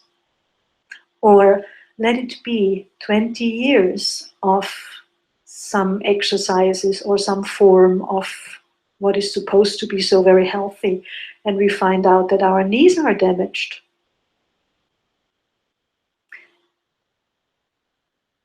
As you know, in Renju, we are not talking or making anything bad or negative, but we need to look at the reality of exercises, of methods used for supposedly increasing health. It doesn't matter what you call it. It's not about the name Renshi, it's not about the system Yuan Gong, it's not about that whatsoever. You can call it whatever you like. Important is that the methods that you are using are following the laws of the universal laws of human health. We've talked about this lots in part 1 and 2, so I won't go further into this, but I would like you to remind that that's the important thing, right? And we need to be able to observe Qi, feel it, see it, to be able to follow it. And if you can't do that yet, then you have a good teacher that can do that. And therefore the methods will be based upon this superfine material. When Qi is flowing well, is bright, is healthy in its quality, and accumulating in a very healthy amount, which is a lot, then you are following the laws of human health, and its methods follow the laws of human health as well. And safety and efficiency need to be part of that, and that's what you get from the Yuan Gong methods. So that's a huge aspect of this, especially for us modern people. In the olden days, you had priests or nuns or shamans or healers or, not so olden days, doctors do the work for you. But the future of humanity lies within self-responsibility and self-autonomy. We all need to become healthy, or in a way that we are able to do it ourselves to a big degree. It's fine when we need some help at some stages or at some times, but eventually, after having lived lived quite a while, let's say 50, 60 years, we should be at a place where we are able to take care of ourselves. Yeah? So it's great to, for example, it doesn't mean that you're not supposedly use nothing else. It just means that you should think very well and good into if whatever you're doing is following the laws of free-flowing qi, accumulating qi, and benefiting the quality of qi. These are the universal laws. No one can change that. Most people can't observe it, yes, but it doesn't change the fact that it is a reality. So not only, I know this is a big theme, a big topic usually for all of us in Renshu, for everybody also. When someone starts new, often it can seem that we Renshu teachers say only Renshu. No, only universal laws should be the right use of words here, use of definitions. Yes. Okay, what else are features of Yuan Gong? Easy to learn. They're pretty simple, straightforward, okay? Not too complex. They might look complex, but you will see once you've learned them and got them explained well, they're actually really simple. So easy to learn, easy to remember, easy to practice, which is important because self-sufficiency requires for you to be able to do it by yourself. Anywhere you are, everywhere you are, wherever you are, whenever.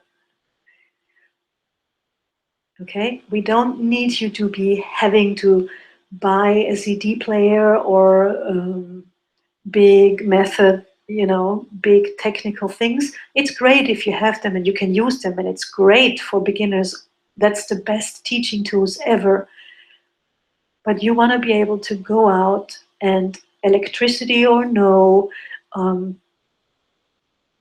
whatever just go out in nature and practice. Fabulous. Just be in your room and practice. Fabulous.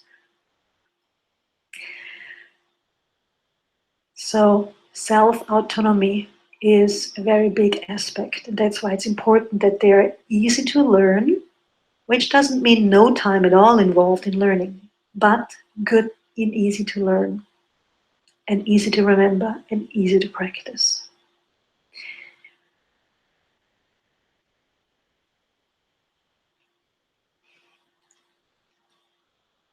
What other features do we have? Safe, I've talked about. Building to self-authority. I think I've actually covered the most important things.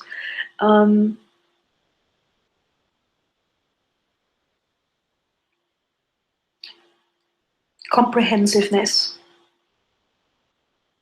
is another aspect that is important, that is covered within Yuan Gong, and that should be thought about well if you are looking for methods that you want to help you with health development. What does health development mean? Well, first of all, it means that when you're sick, that you can become healthy. Second of all, when you are healthy, to get even healthier, to be able to develop your potential of the body, but especially of the mind. So you need those methods to be effective as well in the development of the potential of your mind. What does that mean? Well, you don't want to end up in practicing making your body healthy for 20 years and then finding out that you have used up and depleted tons of brain power, for example. That's what that means, right? We don't want you to be exhausted with 60 or 70 or 80. We want you to be really filled up. And having developed potential, we want you to be able to use your thoughts, your mind, your whole entire life.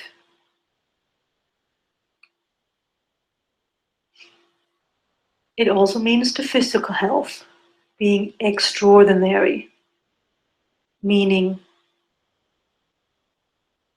when others are becoming sick of any viruses or bacterial infections or anything in this direction, you still stay healthy.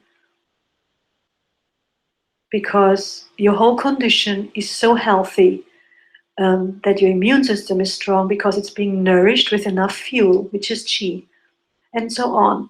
I'm just going to throw up a few examples. I could talk for hours here, but you can, today in the evening or tomorrow or the rest of your life, think about those kinds of things a little bit more yourself. What qi could have to do with physical health.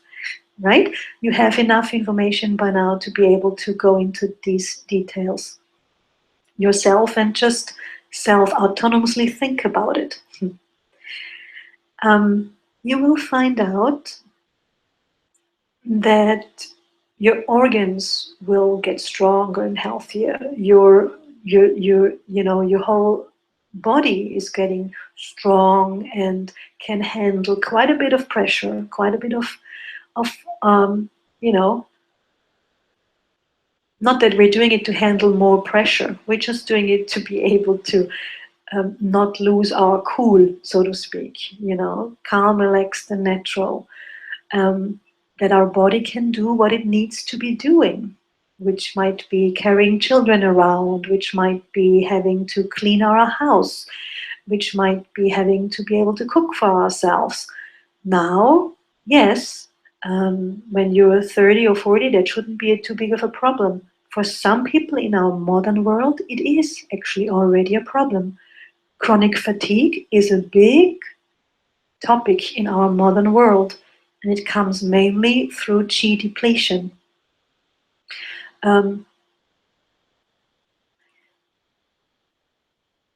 Later on, it's also a big topic of humanity, and it concerns every single one of us. What to do when you cannot take care of yourself anymore, when you become a child again. I might be thinking a bit much about that right now because I've just seen myself needing the help of my beautiful mother serving me food. I couldn't leave my bed for 6 weeks, basically 8 weeks actually, because it was kind of a hoax that I was allowed to walk after 6 weeks. That wasn't possible. So it's interesting to be dependent, and I actually have gotten a lot of inspiration out of that again to practice more even maybe, or just more, I don't know if you can be more intensive about it, but just as much as I can take care of my chi, as much as I can, so I can enjoy my life independently as long as just somehow possible. So can you see, this is Ren Shui and Yuan Gong. Ren Shui concerns the entire reality of your life, of your past, your present, and your future. And it also concerns that of whole human society. Are we able to pay for health care in the next 15, 20 years for everybody? A lot of states are actually not even capable to take care of that. So when everybody chips in, so to speak, and takes care of producing extraordinary health within self, and to use help then when you need it, which will be much less if you have taken care of it quite a lot yourself. And that's where Yuan Gong comes into it. So Yuan Gong will help with that. The comprehensiveness. Actually, that's why I keep saying Ren Shi, because Yuan Gong is the work on Qi, yes. And so it needs to be comprehensive in the Qi areas. And we'll hear about this now when I go through the methods a little bit, which is 9 methods. And you can imagine it a little bit like an onion. Just we're going layer by layer by layer. So we started the first method and the second method. And you practice those for a while. That while can be a week, and if you have time, you can add on the third method. If you have more time, you can add on the fourth method. So you can, as long as you have time, you can practice at least the first 4 methods every day from the beginning onwards. Not a problem. But you want to start at the first. If you don't have time to do more, you do 1 and 2 for 3 months or a year. And then you learn the third method and you practice the third method for 3 months. With the second method, you will learn that next week. Why? Not next week, in part number 4 about the second method, the standing form. So then you practice the second and the third method for 3 months or a year. And then you practice the second method and the fourth method for 3 months or a year. Unless you have time to practice all the 4 methods every day. Then you of course will be much faster. So the efficiency also depends of yourself a little bit. Of your time. It also depends on, are you already homesick because you can't function? Then you have more time to practice, right? You have a full-time job, or maybe 2 jobs, or maybe 3 jobs. Then you might have to use the first 2 methods only for a while. But the comprehensiveness of the system is so that each method works on a few specific areas, besides also working on the overall you, because we work with Qi fields. We have learned that when we were talking about Qi fields in part 2. So every method works on everything, but of course has specific powerful aspects about them, or areas that it covers, or works on specific types of Qi, or specific properties of Qi. Okay, so it's quite important to know that. So let me just give you an example. So first method is especially powerful in increasing the amount of Qi, plus opening. So the Qi can even get in.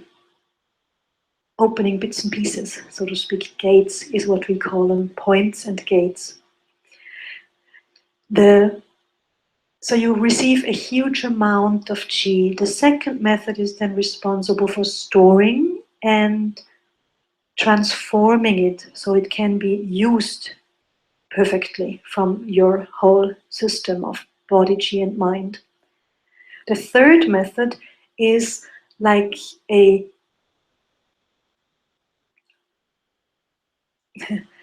clearing the streets method. When the streets are stuffed full of cars, you cannot drive.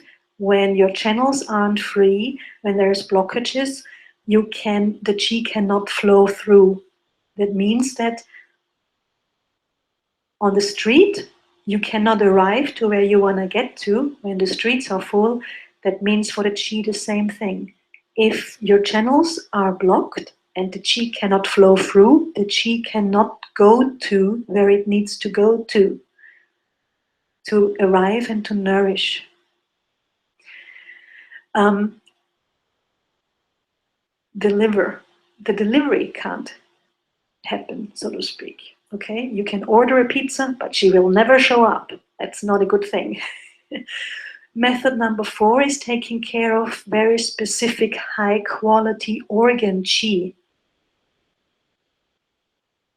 Your organs are organizing life. They're kind of important. Method number 5 is taking care of the central channel. Actually, there's something special happening in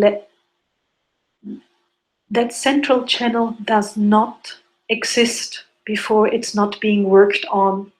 So your chi is flowing in your body, if you know about it or not, if you work on it or not. Your chi consists of, your body consists of chi, if you know it or not as a human being. There is specific channels, for example, the liver or the kidney or the spleen channel or thousands of small other ones. But if you do not cultivate your chi or your life, this channel, the central channel, will only cease to exist. No, I think that's wrong. The opposite of cease to exist. Will only start to exist. I think that's how I have to say it in English. So the central channel will only start to be, will manifest, will become reality once you have practiced the other methods. This step is actually this step and the sixth method, which is working on the central line, which is a further top, it's the next level on top of the central channel.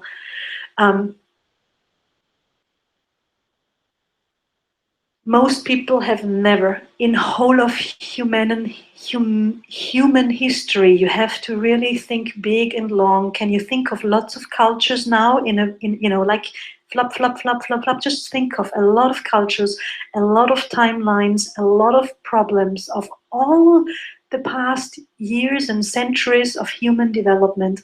And not a lot of people ever have managed to open those lines. So you can imagine those channels and lines. So you can imagine how limited our understanding of life and our health actually still is. Now the word extraordinary health makes maybe a bit more sense. Okay, so quite a lot of effort has to go into the work on your chi for this actually to become existence for those two channels. Okay, so 5th and 6th method are actually already very high level of ability of a human being. And everybody can learn it. It's just up to us to practice it. It sounds all very simple. It's a bit more effort to really do it all, but it is beautiful.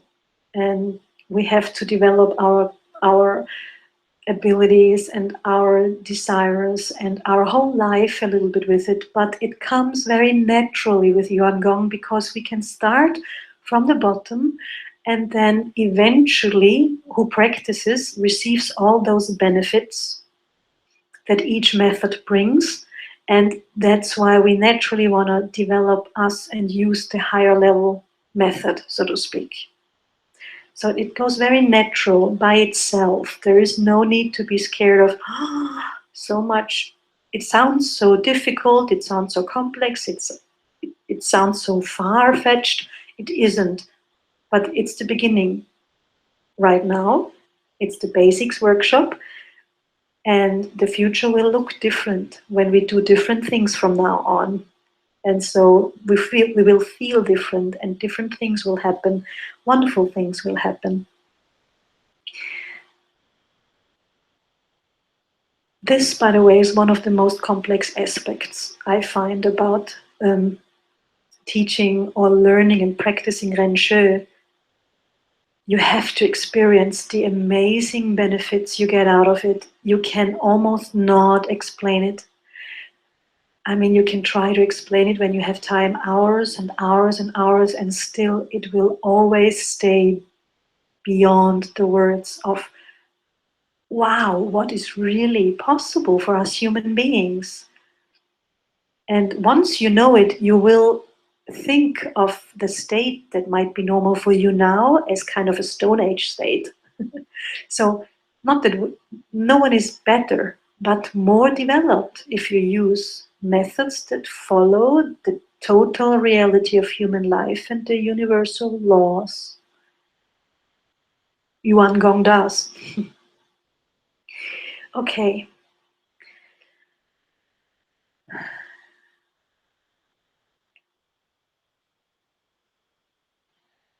So we're at method 6 right now, and here I need to jump back to method 1 for a moment, because 1 to 3 is nourishing and working on the chi on the external level.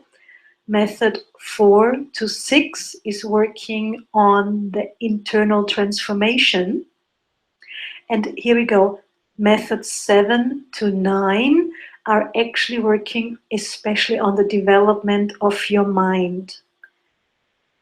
You will be able to do things with your mind that most other people aren't able to do right now. Also, you're not special, you're individual. So, but every human being can learn and develop this kind of potential. So it's not really secrets, or it's just really a higher level of development. What human beings are actually capable of doing. And it would make life a whole lot easier and healthier and more beneficial for many of us, which is all of us then, plus also especially other species. And I think when we're honest, and of course, no one likes to talk about it or look at those issues that we human beings currently have on planet Earth, with planet Earth and with other human beings, or with animals. We do need development, fairly important actually. So this part is taking care of level 7 to 9. So this is just a short overview, because we learn method 1 and 2 in the basics workshop, plus the supplementary exercises, which we have done. That means we now get to learn the first method and the second method. And I'm just seeing that it would be time for a little break. So let's meet back up in 5 minutes. I'll just keep the camera and the sound running. But if you need to go to the toilet or anything, go ahead and maybe get some more water, or just feel free. We continue in 5 minutes.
Magst du auch was schmecken? Nein, danke. Ist so lecker.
Sie zum Sitzen, oder?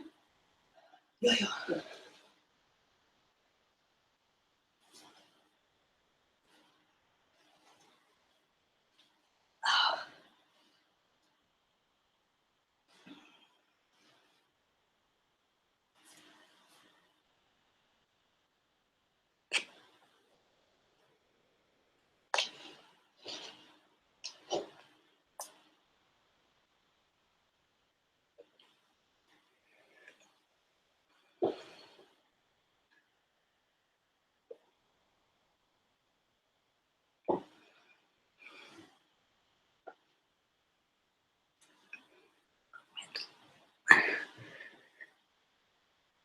Okay.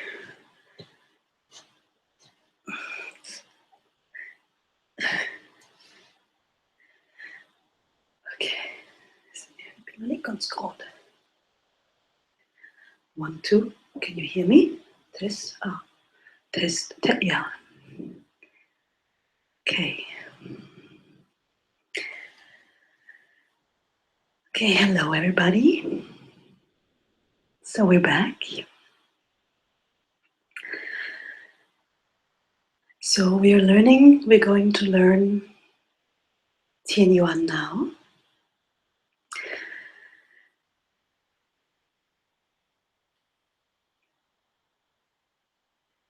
Tian Yuan has many names.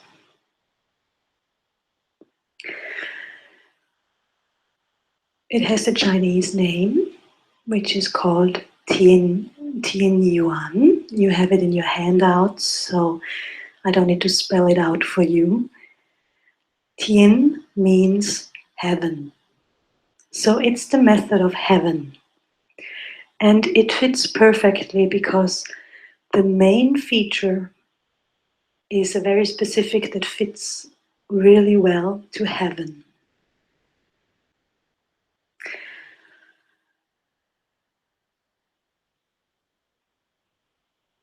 The long name is Gather Qi from Liu He, open and connect San Chao.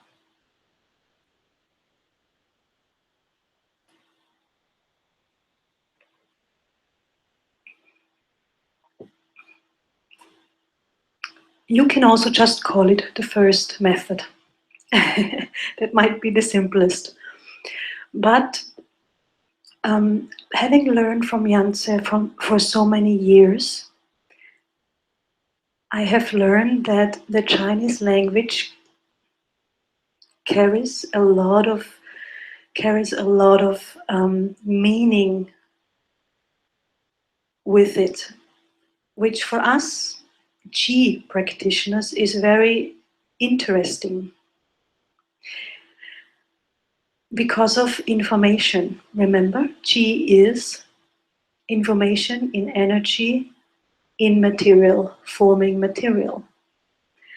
So whenever you think of the names, you will have lots and lots of information attached to it, maybe not present in this very moment in your consciousness, completely conscious, aware of it, but you will have, your Shen will have access to those kinds of informations anytime. So that's why I like to use a lot of Chinese words, as many as I can remember at least. A few Chinese words are always good to remember. You have, for example, the meaning of Yuan Tong Ling Ming in your handouts, which is a beautiful thing to go into, but it's a very good description you have, and I would ask you to read this yourself if you're interested. It's the 4 signs at the bottom of the logo of Renshu, Yuan Tong Ling Ming, those black signs. And you all have a logo somewhere on the website of Yangtze or my website. In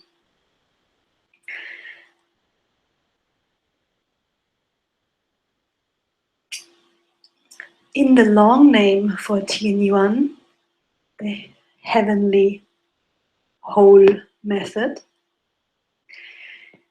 is first of all the term Liu He. Liu means 6 and He means directions. Liu He, gather qi from Liu He, means therefore gather qi from the 6 directions, open and connect San Jiao, means San is 3 and Jiao is the name of a specific area. In Chinese culture, in Chinese health culture, the name San Chao is appearing more often, really, and it's used in different ways in different schools or methods. We use it in a specific way, which is those 3 specific areas.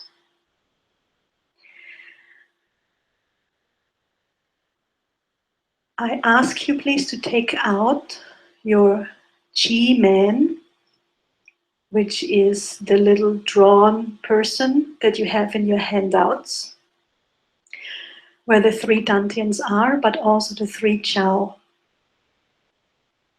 We're going to look at that right now. So there is the lower Chao, there is the middle Chao, and there is the upper Chao. Just like, remember, the lower dantian, the middle dantian, and the upper dantian, which we have gone through.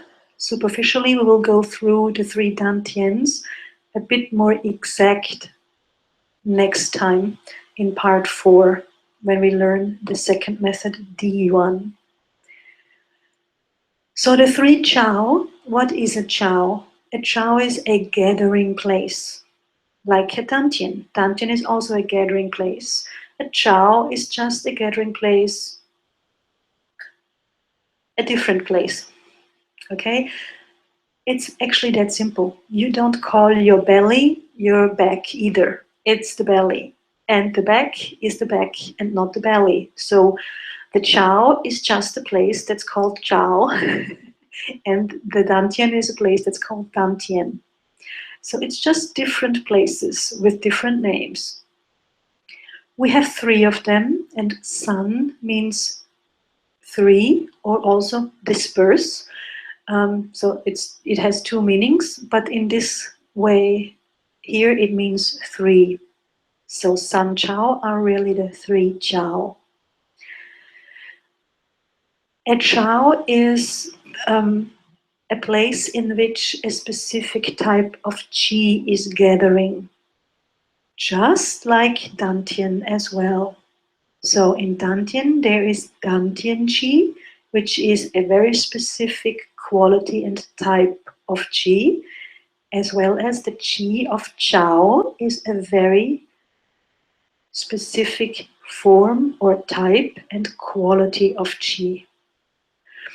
And what this qi is the gathering of the full organs. You can call them the little organs, which you know very well. There is the gallbladder, the stomach, the bladder, there is the no, small intestine and large intestine. Okay, but in Chinese medicine, there isn't a one single thing. Why is that? Because qi is ubiquitous. Remember, part 2 or 3 or 1, 1 or 2 of the basics workshop. Ubiquitous means everywhere, and everything is as well in this integrated form of qi. So if you're talking bladder qi, you also especially always talk kidney qi.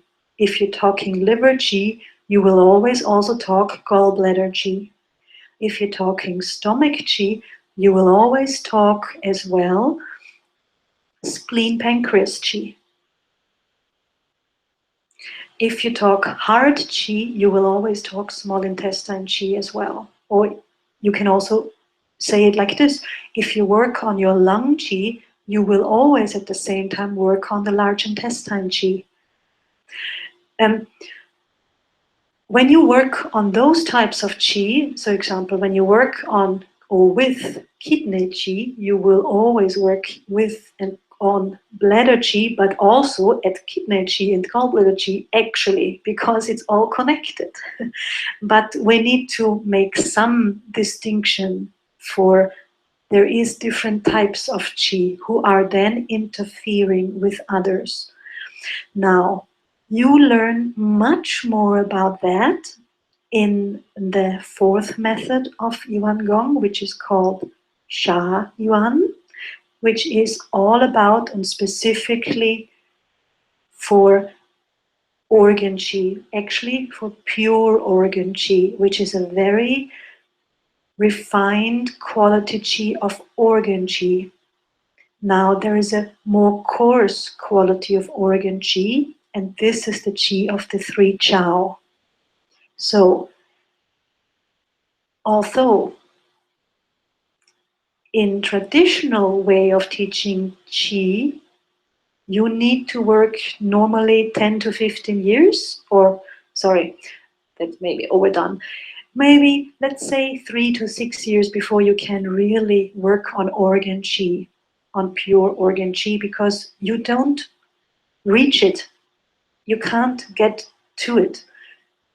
If you haven't opened the channels before, if you haven't gathered qi first and accumulated enough dantian qi that can then start flowing through the channels, and when the channels aren't open, you cannot even work on the level of that quality qi, which is why I have explained everything I've explained in the last hour, so you get to understand this reason for why we have different methods.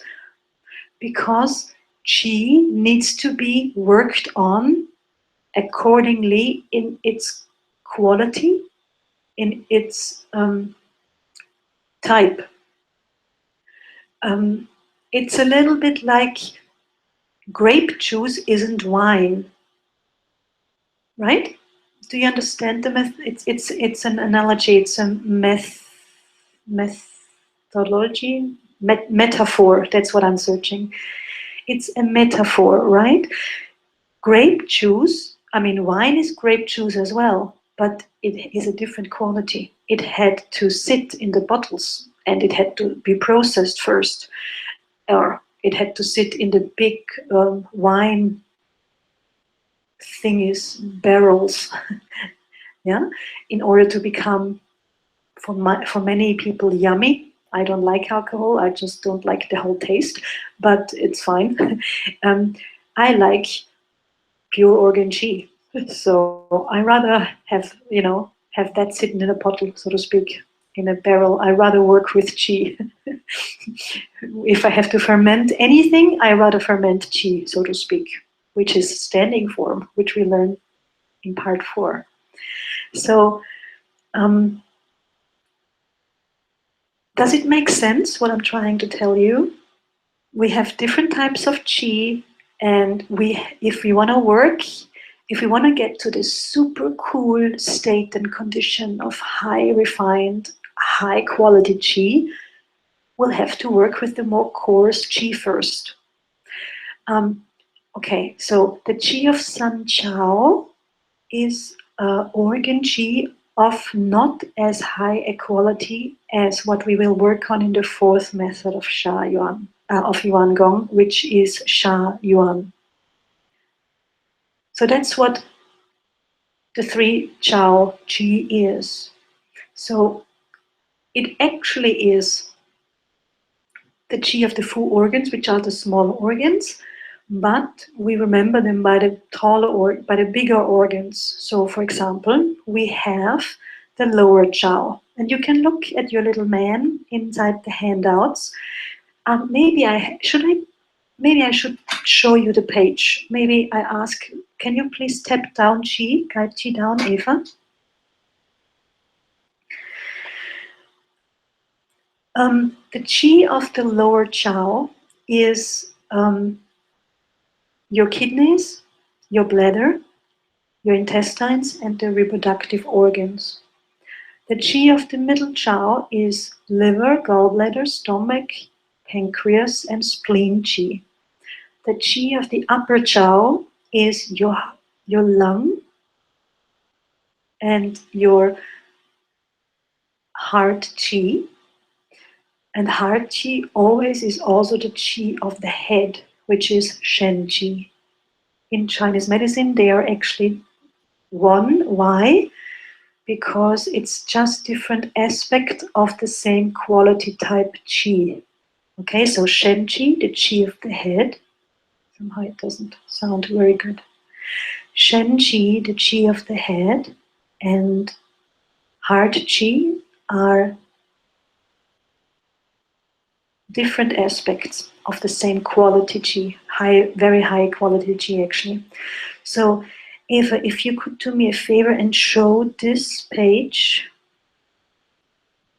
just in front of the camera, please, just so that everybody is clear on what page we're looking at right now. Also, I think you just have to see if that works somehow.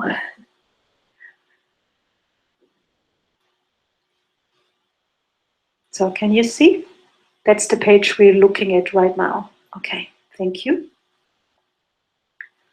And this time we did not forget to tap Qi down. Before the break, we both forgot. So,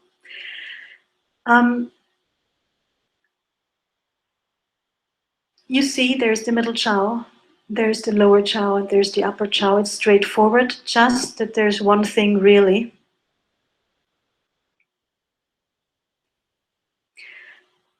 The line between the head and the upper Chao is not really a line.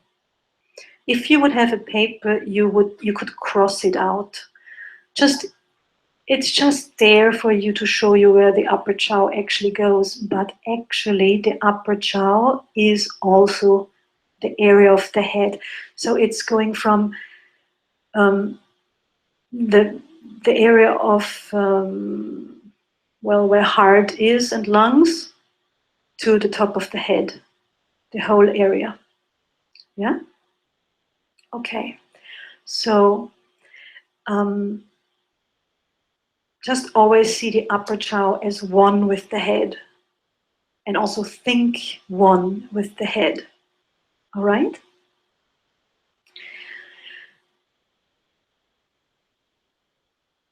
The rest is pretty straightforward.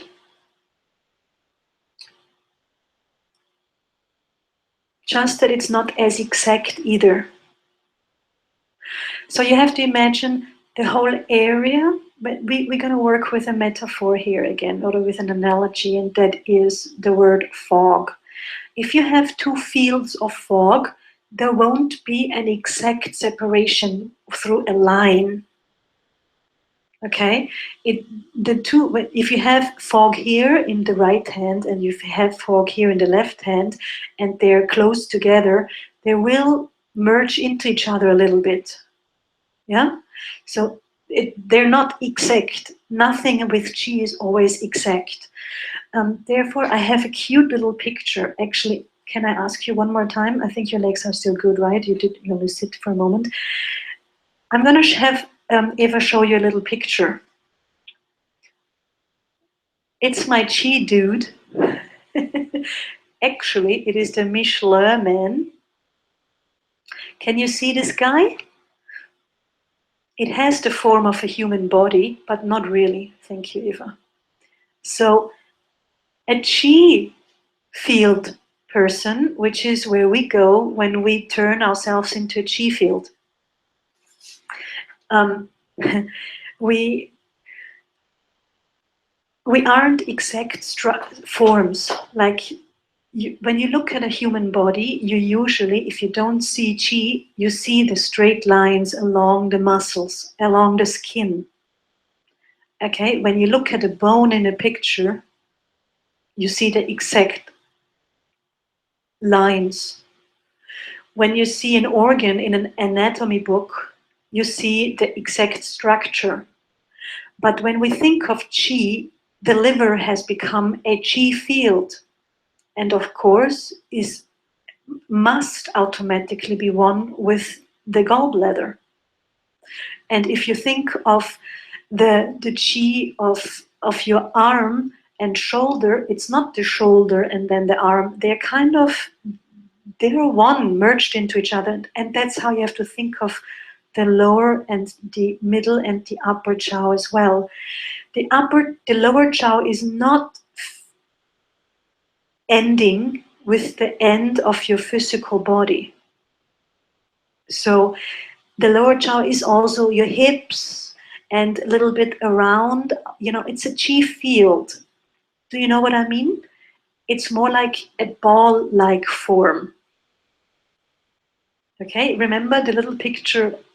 We didn't show it long because you shouldn't think of yourself like that, but a little bit like fog accumulating, very bright light accumulating. Okay, it's just a way of helping you think of imagining in chi until you can see chi, which is what you will do eventually when you practice, when you have developed the potential of Shen up here.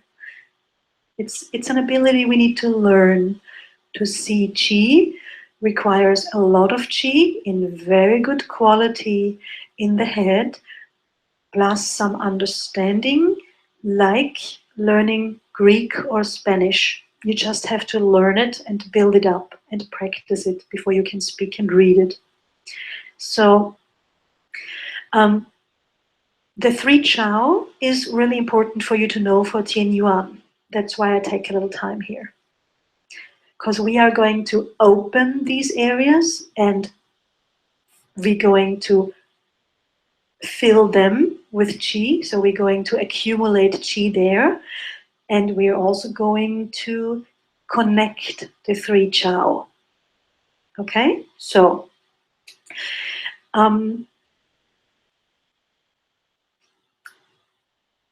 this is one of the aspects we do with Qin Yuan especially. Another aspect, there is many aspects. One of the most important for you to know what Qin Yuan is actually doing is coming now. So let's make it a little bit in a list so you can remember easier. But remember, you have everything in your handouts. You can read about all of this in your handouts. There's no need to write all this down.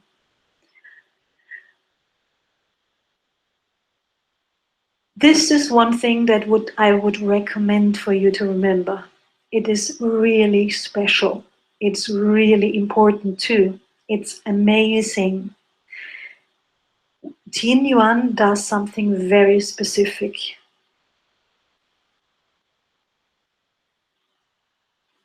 It gathers a huge amount of qi for you, for the whole body, the whole qi field that you are.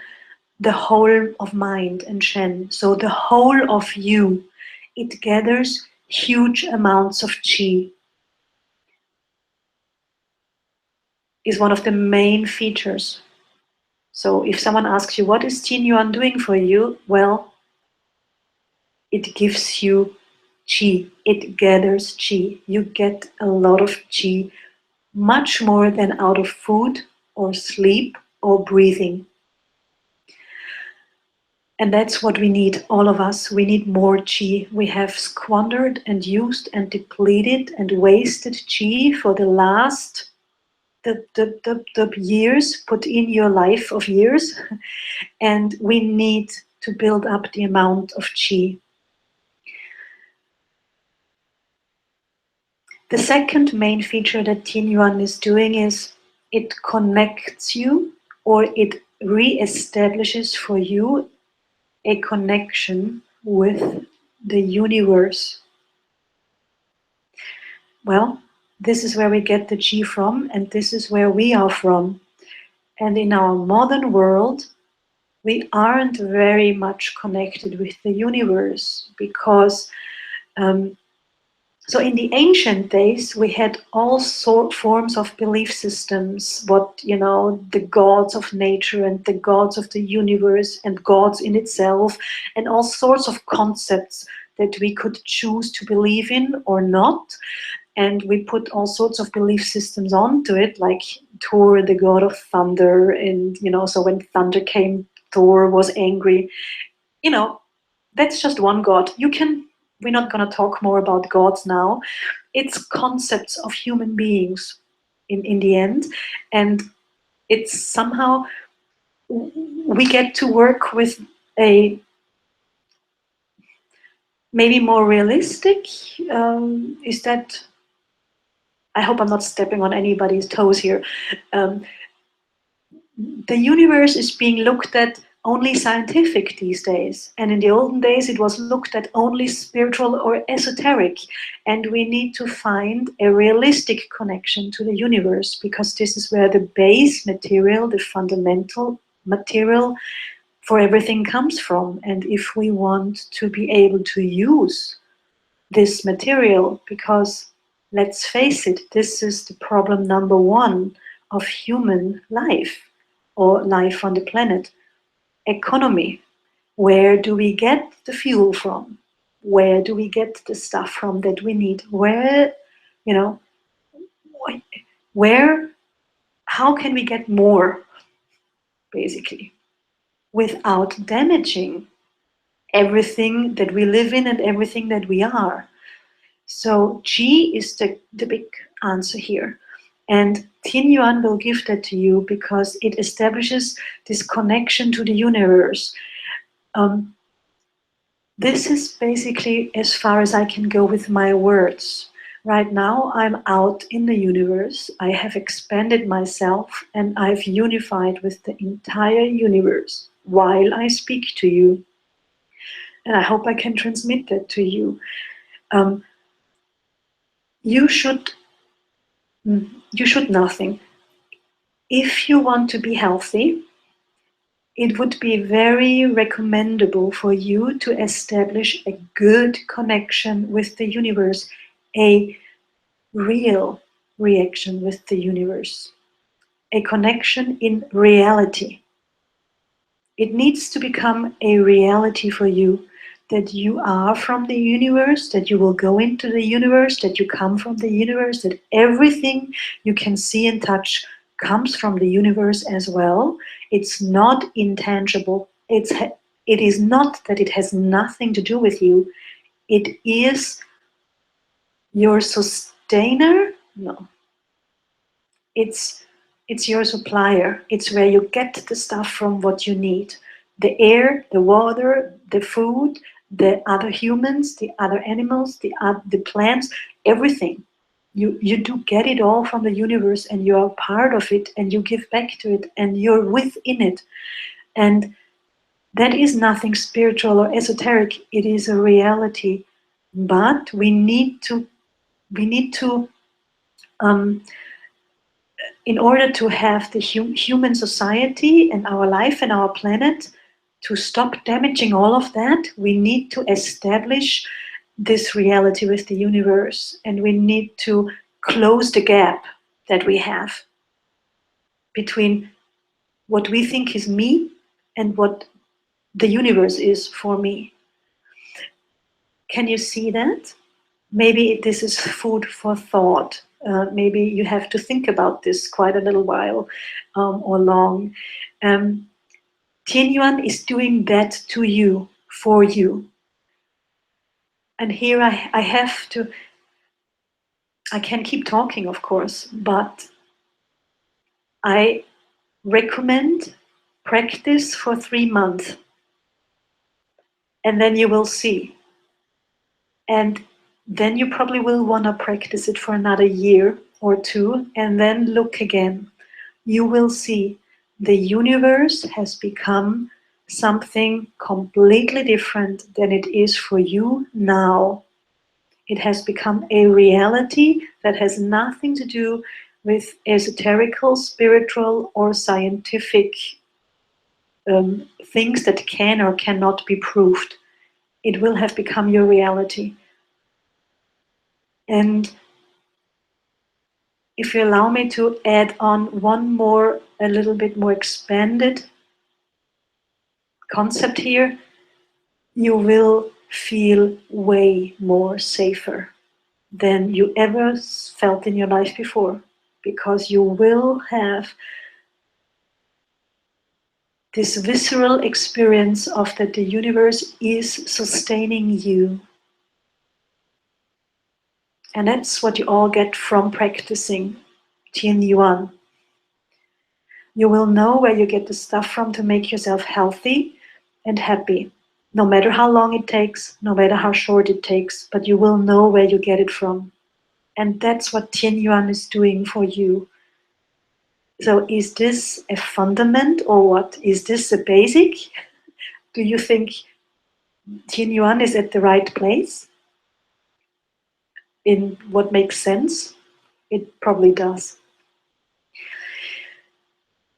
The other feature is that it does work on the outer layer of your qi, which is now, so now we've looked at the aspects, the bigger aspects of what Tien Yuan is doing. Now we're looking at the qi aspects and the qi properties. Tien Yuan works on the membrane qi. You can call it Wei qi, you can call it, which is actually a type of this membrane qi. So let's think about what is a membrane. Membrane is everything between you and something else. Membranes, where do we have membranes? Well, our skin is a membrane, but also every muscle, every bone has a membrane. Every organ has a level of membrane qi. So you can imagine it of being a, how do I say it in English? A skin of qi, just to give you an idea, a metaphor. You know, Fruchtschale. Was heißt eine Fruchtschale? Skin, no? I think so. I think skin is what I'm searching for.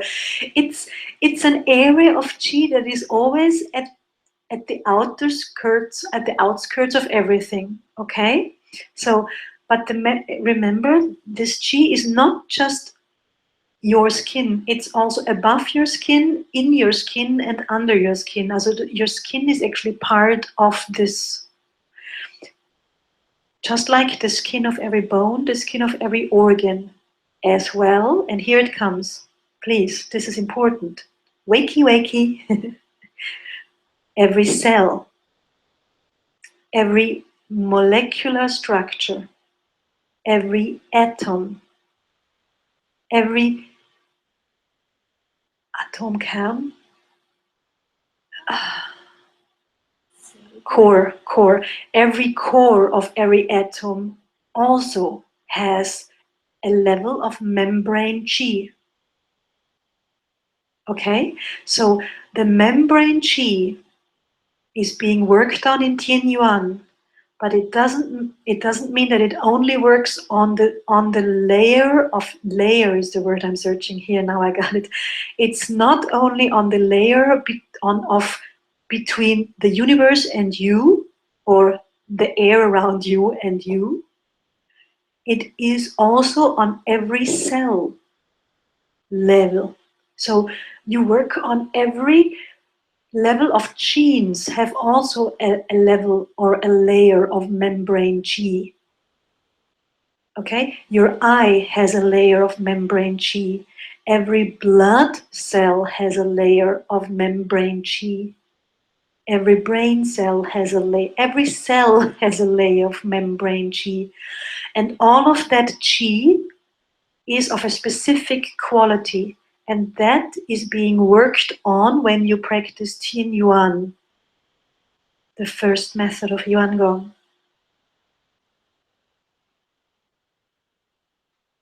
Very intriguing, isn't it? It's so interesting, and I've heard and taught this 100 times, million times by now, but I'm always getting excited. Like I'm just so I have to actually calm down my chi inside of me right now because it's so overwhelming, amazing. Like that's what we can work on chi. So if you have problems on a cellular level, on a genetic level, you can improve your chi condition. So maybe this membrane level is too closed. Have you ever seen people who are very tense like this, or have very dense bodies? Yeah. So they need a lot more chi in their membrane level. Yeah, to get a bit softer, to get a bit open. The chi needs to be able. What is a membrane?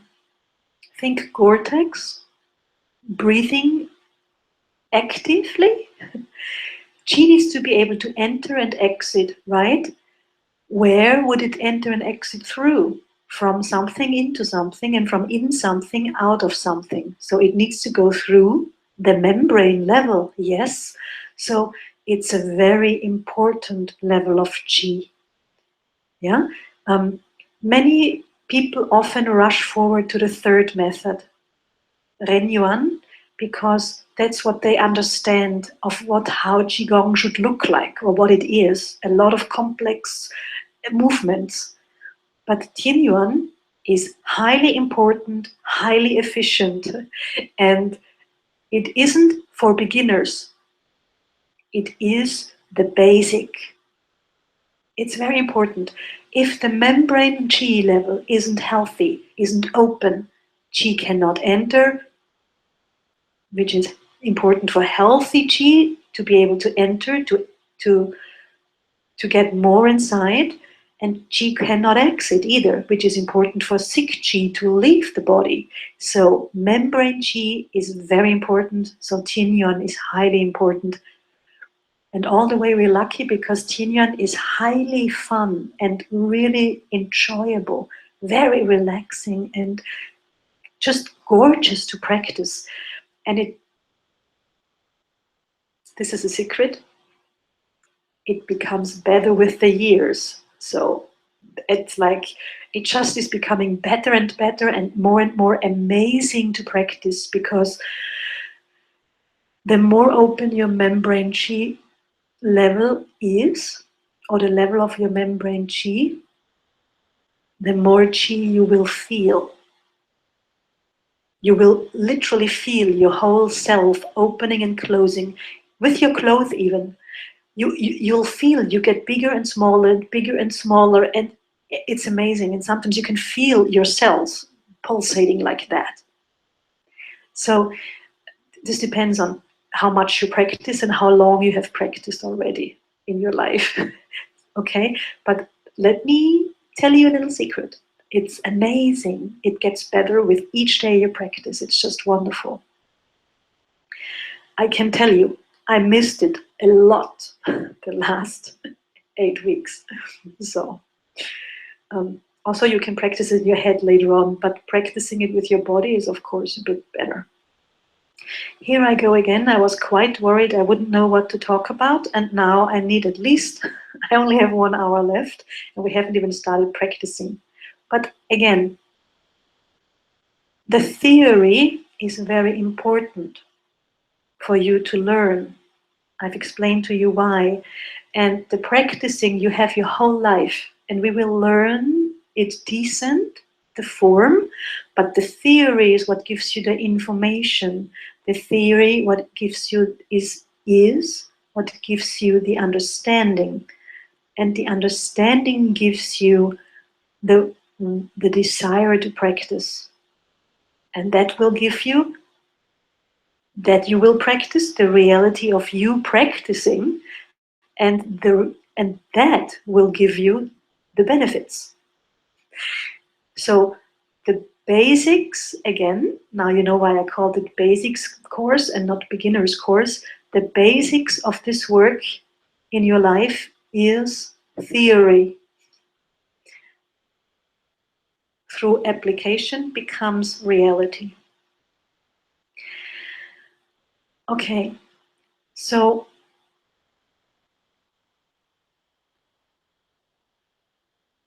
therefore, Tien Yuan works on, so Tien Yuan being the first method, works on the whole body, right? Or can you work on only the blood cells and not the brain cells when you practice Tien Yuan? Or can you only practice on that gene and not on that? No, you practice on all membrane Qi at the same time, and therefore you practice on every part of your body. Means you practice on every symptom that you have. It doesn't matter what. So you don't need to go to 3 different people anymore if you have problems with your liver and problems with your eye and problem with your toe. You don't need 3 different or 5 different. You just practice Tien Yuan, and eventually you don't need to do that only, but at least as well practice Tien Yuan, and you will see everything will get better in time. Maybe very quickly, maybe immediately. Qi can change in 1 instance, maybe in time. But can you understand what it means now to work on the whole body? Please think about that too a little bit after the course.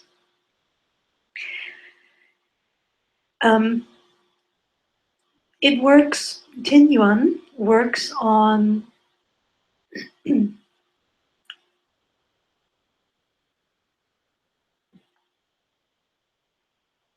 organ Qi. It works on the level of organ Qi of the Sun Chao, which I've explained what that is already. So it's a quality, it's a type of Qi of a certain quality. Sorry, I say it again. It's a type of organ Qi with a certain quality. It's not the pure organ Qi yet. This is the 4th method, yes? But you don't have to wait, like I've explained, 3 years before you get to improve the health of your organs. And that's the reason why Janse put it into the basic method, which is Tien Yuan. So you get to work on your organs and the health of your organs right away with the beginning of your practice now, which is fabulous. Because if you have a problem in your organs and you first have to practice 3 years other methods, maybe you lose desire to practice. And so it wouldn't serve you. Yeah? But you can't reach the pure organ Qi level just yet. And that's why we improve the outer layer. You can imagine it like this a little bit. We work on the grapes first before we work on the wine. So first we have to raise and grow the grapes. No, the grapes. And, and then later on we can, work on the wine, so to speak. But we need to work on the grapes, otherwise we wouldn't have wine. That's how you can understand it.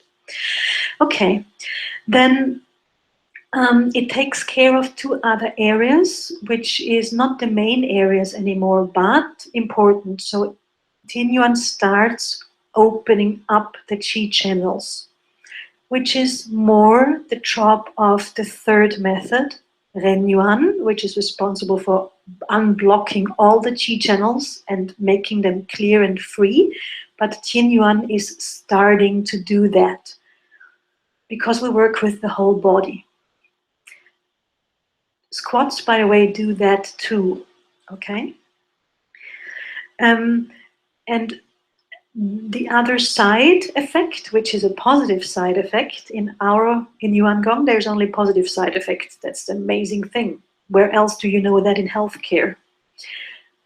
So the other side effect of Qin Yuan is that it starts to improve the quality of your Shen Qi and the sensitivity of your Shen, which is everything, your head, the Qi of your head, the place where you think from, the place where, you know, it's like the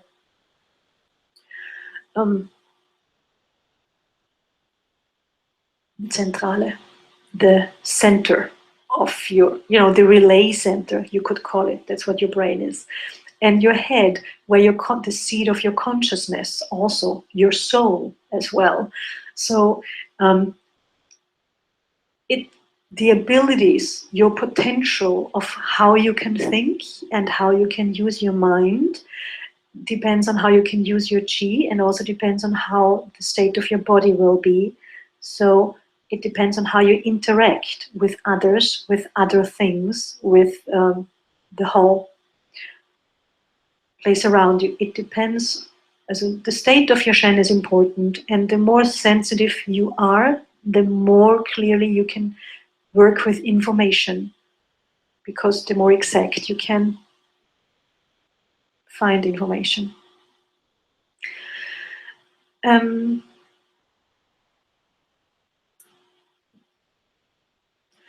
Another feature of Qin Yuan is that if you practice Qin Yuan, it actually teaches you something very special.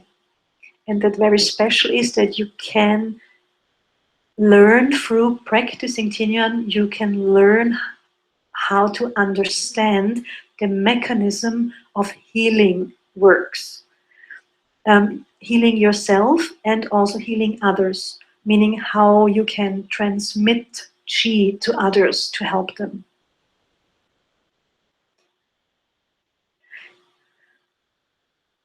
Yeah.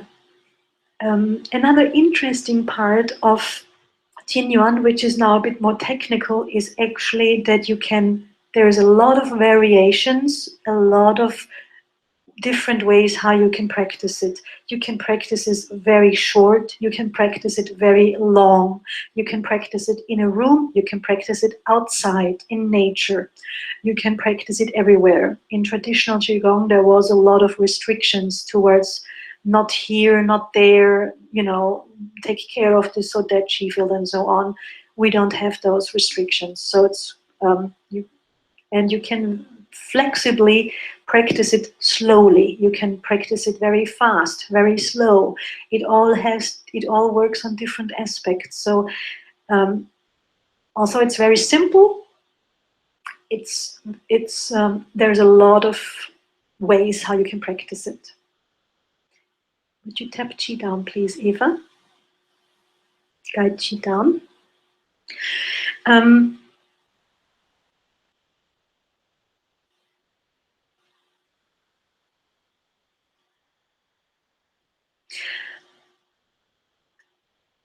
Qin Yuan is also the basis for all the other qis, for all the other methods. So it needs to be practiced well and decently, and with regularity, and just, you know, a lot of effort, and just really loving it and getting the best out of it, so to speak. Okay, so that's about it.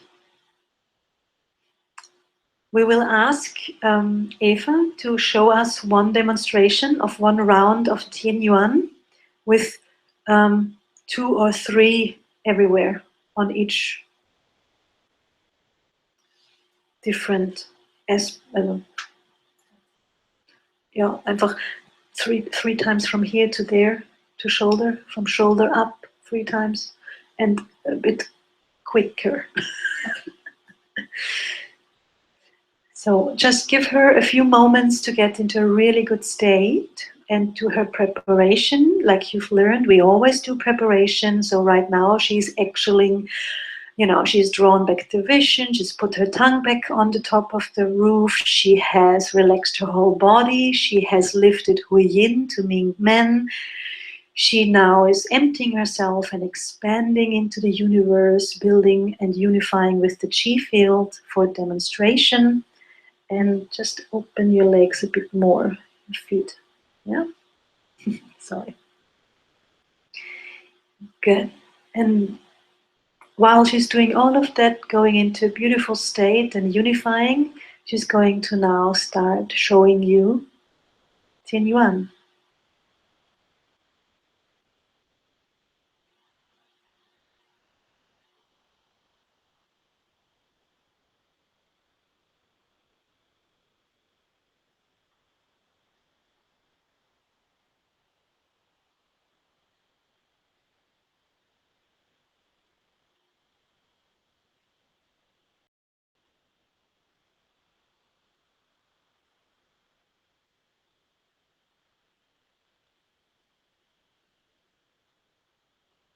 Maybe a bit quicker.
And around the body.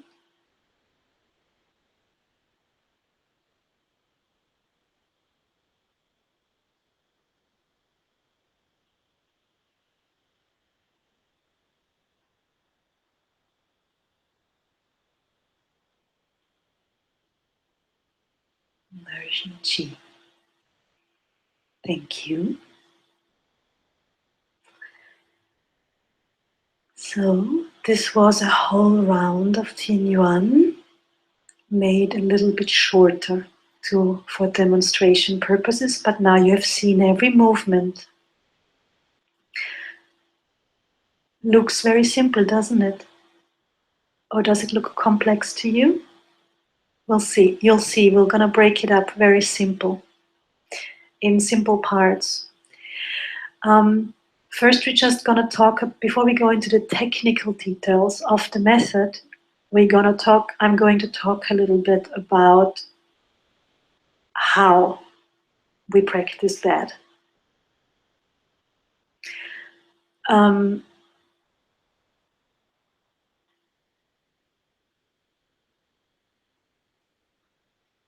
So this is like the guidance of how to practice.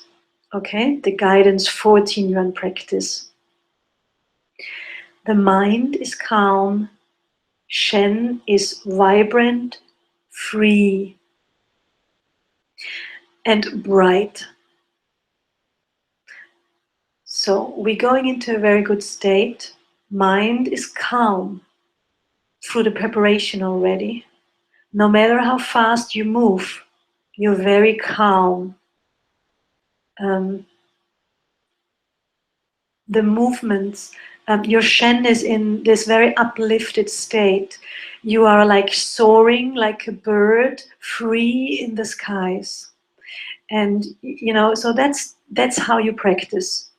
That's the state you have to put yourself in to practice. If you can't be in this state, then you do some squats beforehand, and the squats will put you in this state. Also, you start this practice and you will see a few moments into it, the movement in itself will make you feel like a bird and free, and the burdens will fall away, okay? But that's the state you actively produce in yourself. You actively conquer up. You actively make yourself to practice in this state. Relax your shoulders. Yeah.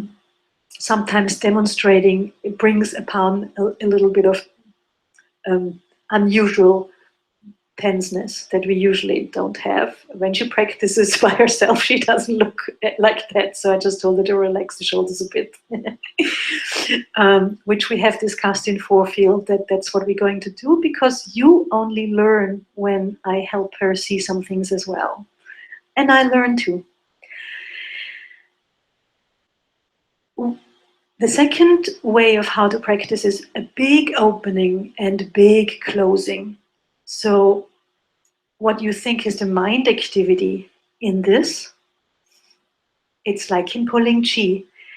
You think deep, deep, deep inside, and then you think far, far out in the universe. And it's like you go into the universe to pick up more chi and to just pump it in and pump it in and bring it in. And you get sick chi out and sick chi out and healthy chi in. Yeah, so you just massive amounts. You pull it in, and massive amounts of unhealthy chi, you throw it out. At the same time, you open and you exchange with the universe each time, and you bring chi in and you open, and you constantly bring this interaction into place here, okay? So that's the mind activity, and chi and mind are flowing without interruption, without, what's the word here? Hold on.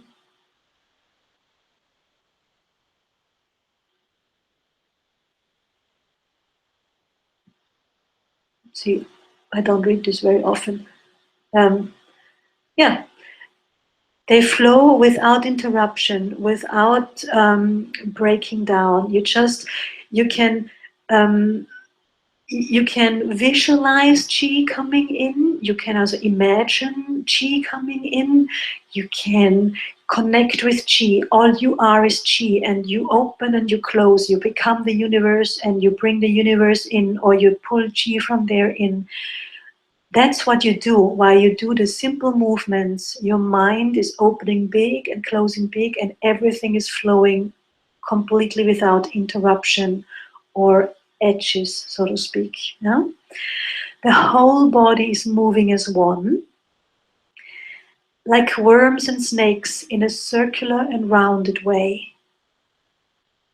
So we practice Yong Dong Fa, moving like worms and snakes as a supplementary exercise. And now we build from this basic up into the next one. We move in a rounded circular way, always flowing, no corners, circular, rounded. And that's how we feel. We feel wonderful while we do all that. Yes? You have seen that very beautiful with Eva's movements.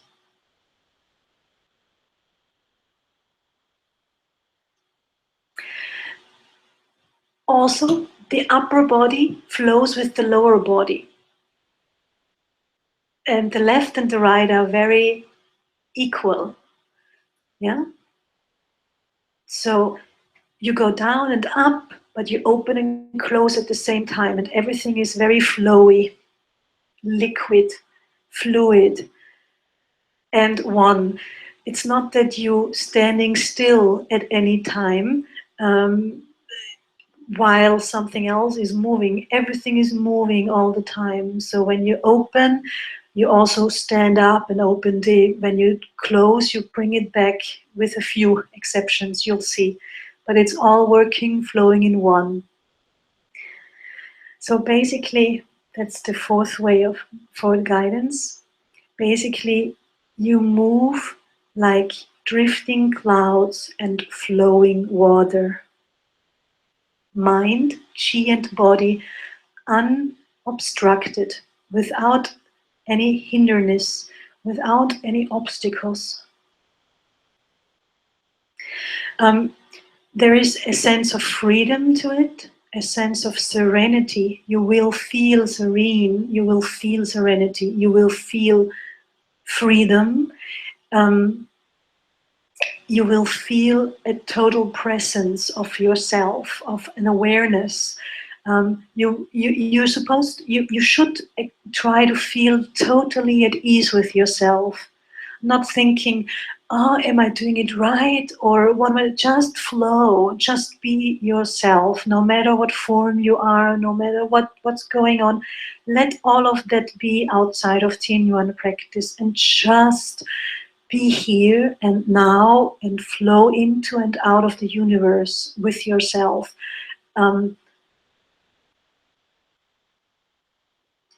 Get to be happy within yourself. And Tien Yuan will give that to you. Like flowing water and drifting clouds. Yeah? Water moves like that. I think you can look in the handouts. I like this phrase. So floating clouds and flowing water move smoothly and steadily without disruptions. Right? And the disruption means in the body movements, but also in what the mind is doing.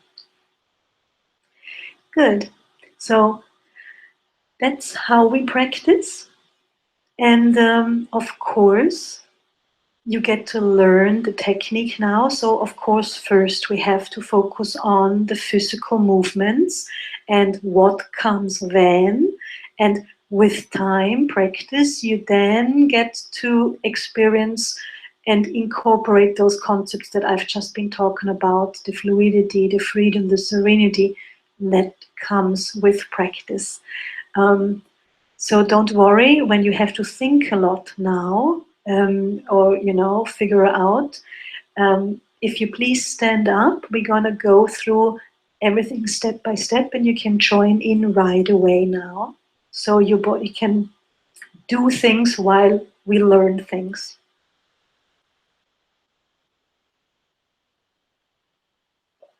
So first of all, we come here now to this standing position, the natural standing position. It's the same as with the squat, but shoulder width. And now here, you can actually slightly have your feet turning outwards. Can you show this please for a moment?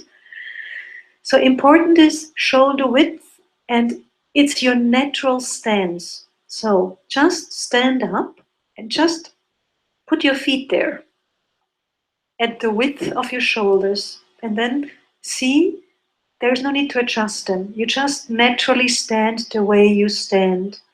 And when you practice, and if you practice, they might turn more and more parallel or a little bit wider eventually. But that's all happening naturally. You should not stand wider than your shoulders in the beginning because it's too far. Oh, okay, she's just showing us different versions. Because it might get too hard, in practice. You'll see it's a bit going up and down.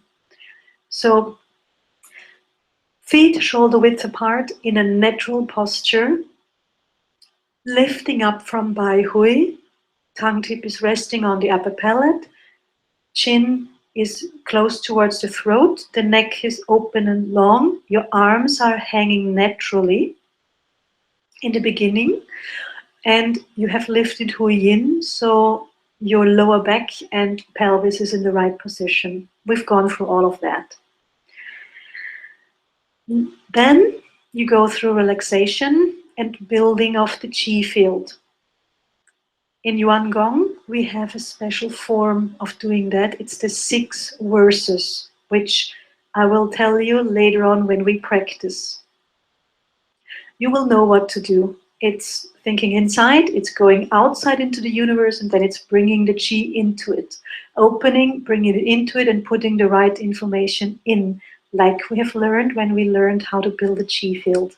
It's just very, very beautiful information, and I recommend to you to sit down and learn those 6 sentences, those 6 lines, the 6 verses by heart, so you can then say them inside of yourself or think them to yourself. You can even say them out loud, but actually your tongue tip should be on the roof of the mouth. So the best is to just think them in the beginning. Think it, and with time you can establish the words into states of consciousness and become the verse, be the word. So instead of thinking compassion, you feel compassion. Instead of saying or thinking the word love, you feel love. You get yourself into the state of love, or into the state, instead of thinking I open, you become open. Okay? So that's the 6 verses. And I will not read them. I don't need to read them. I know them. Also, because I work the second way, mostly for myself. And I haven't taught in a few weeks now because I couldn't stand and walk. So I found out today I had to read them to know the exact version of the words. Anyway, after years and years of using them, it's funny. So when you become the sense of the word, of course, it doesn't matter if there is an and or an or in there. Okay? But for now, if you begin to practice, that would be the only thing I would recommend to learn by heart, the 6 verses, so you have them always handy. Okay, so that's the preparation, getting into the basic standing position, doing the preparation of relaxation and building the chi field with the 6 verses. And then you start practicing Tin Yuan. So we're going to break it down.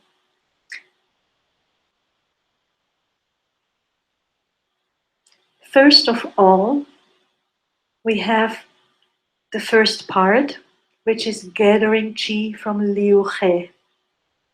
Gathering chi from the 6 directions, actually from all directions. But we're going to start with the 6 directions. So let's see. From down, so the first one is pulling chi from down. Just do the down one for us, please. So from down, hopla. Now bend your knees and push downwards. Push down and stand up. Yeah, okay. So to start, to be able to pull chi from down up, we need to bend our knees first and bring the elbows in. So you bend elbows and you bend the knees. Actually, stop there, stay like this. We're going to make a little exercise.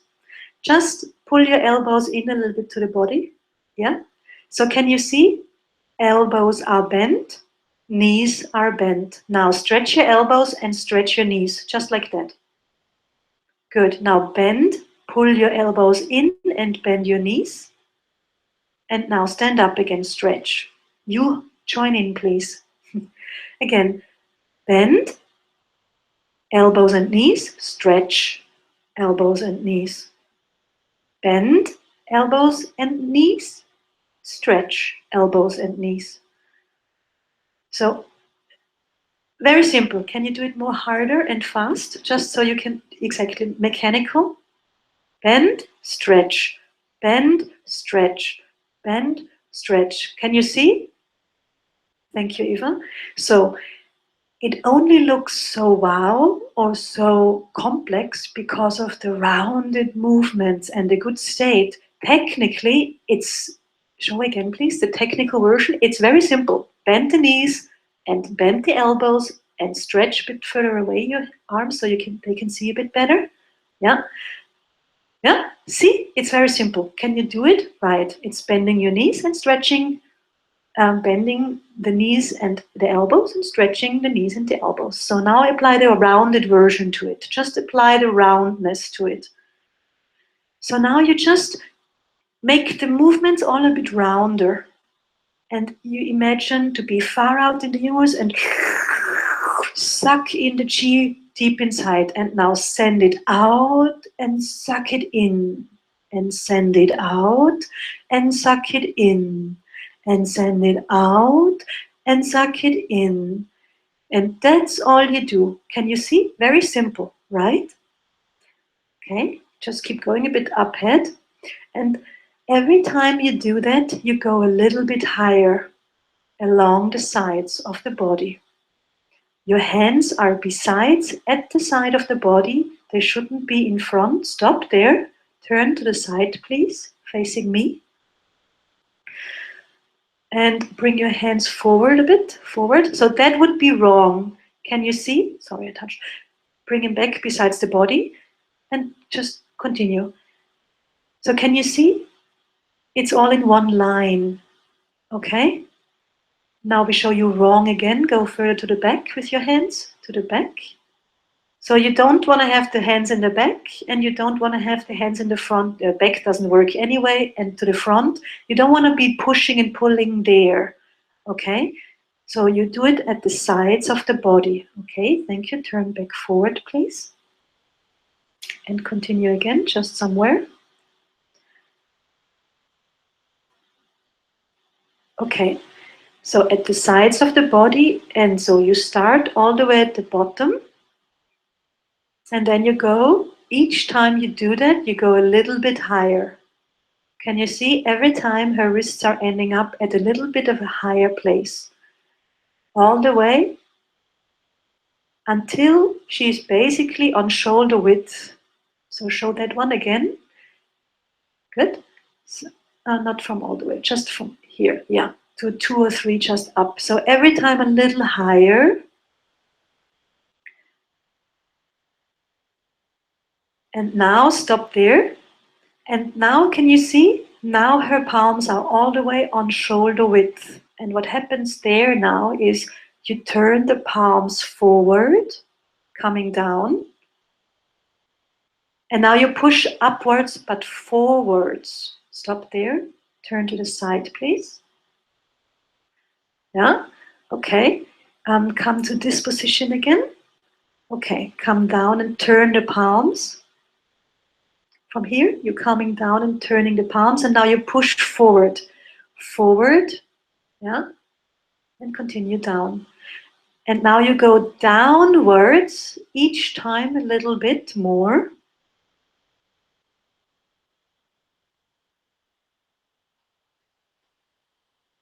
Pushing and pulling. Down, up, in, down, up, in. And the shoulders just follow naturally. Keep going. Good. Okay, stop here. Turn to the side, to the front, please. Thank you. So have you seen? So we're just going up. Just lift your arms like this without the movement. Just raise them up. On the sides, we go up. Yeah. Then you turn your palms forward and you go down in the front with the movement of push and pull and push and pull. Yeah. We show you one more time without the movements, just up. Up at the sides to the top where you turn your palms forward and in without stop you go forward, down, palms on shoulder width. Okay, always on shoulder width when you come down. So now we have downwards, left and right, and upwards, and we have the front of directions. What direction stays left? The back one. Please turn sideways. Okay, so we've ended up with bent knees. Good. And now we need to do the direction back because we have 6 directions, right? Down, up, left, right, front, and back. So in the back we have one difference. So we're standing up, stretching our arms out and coming in. Hold on. Yeah.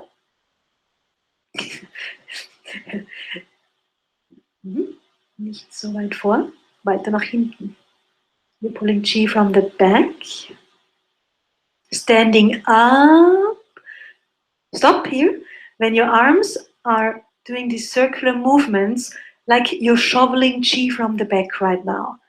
But when your hands are besides the body, can you see they're on the level of her hips right now? That's when the knees are almost stretched. And then she's pushing more downwards while she bends the knees down and pushing all the way back, further back, and standing up. And again, when you stop, when the hands are right there, more or less, this is when your legs should be raised. So now, when you pull chi from the back, it's not knees bent and elbows bent. Can you see? Here is the opposite. So knees are stretched and elbows are bent. And now you lower the body, go ahead, you lower the body while you push chi out and you shovel it in from the back, and while that you're being lifted back up. It's quite natural actually, you will see. Okay? Okay. Pushing down, going down into the universe, stretching out, just continue, very good. Can you see? We just allow you to flow into this a little bit. Good. Pushing down, arms going far to the back and coming, bringing in. Good. Yeah? And then you come to the natural position of standing, arms hanging naturally. So that's first of all the 6 directions. Now we do a little bit of fine-tuning. Yeah? Turn to the front. She read my mind. First of all, you want the movement come from the shoulders. So the shoulder is leading. Go ahead, bend your knees a little bit and bring your elbows in. And the first one is pushing downwards and then outwards. Yeah?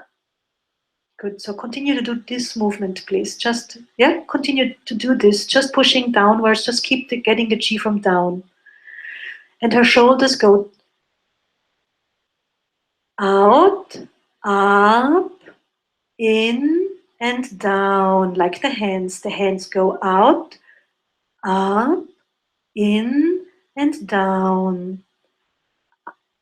Let's do that for you without the knees. Just stay standing straight. Yeah.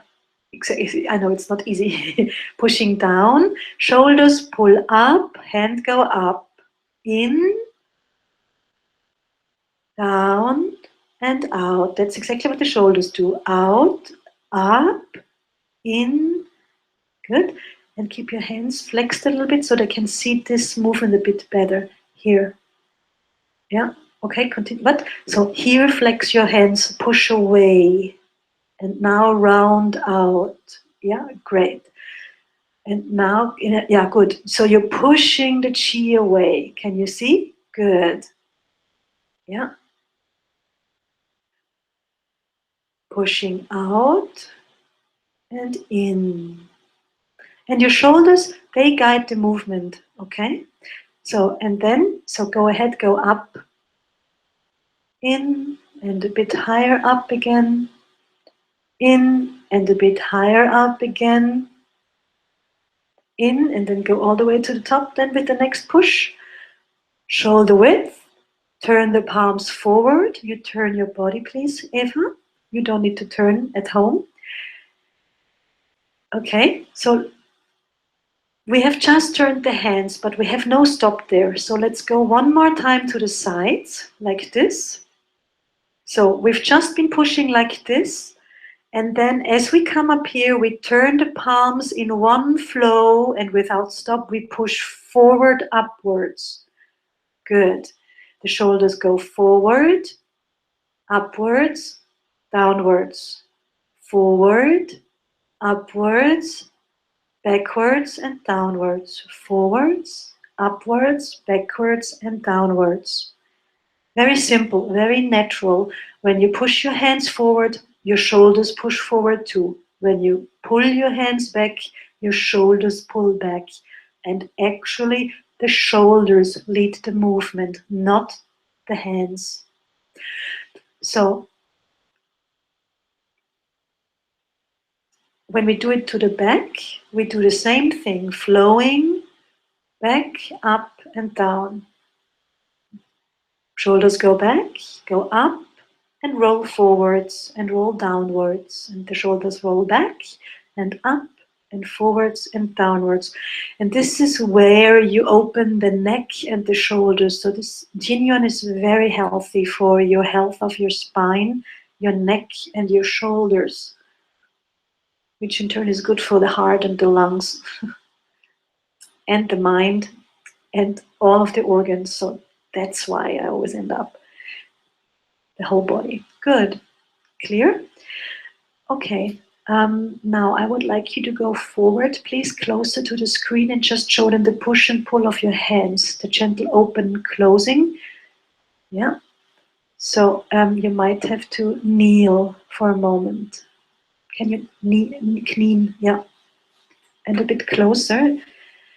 So Eva is just going to show you the push and pull with the hands. The shoulders lead, shoulder width, okay, a bit further apart, weit auseinander. The hands, die Hände weit auseinander. Yeah. Can you see? So now she's pushing and now she's pulling gently. And now she's pushing with her hands and now she's pulling. So the hands go a little bit on flex when you push naturally, and then they go round and soft when you pull chi in. Schau mal, Eva, like this. Yeah, good. Yeah, can you see? Also, genau, ich habe ein bisschen übertrieben. Natural.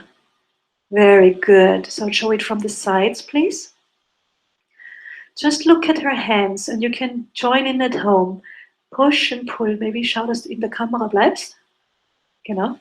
She's enjoying too much, but we need to think a bit technical here. So you're going into flex, you're pushing chi and you're pulling it.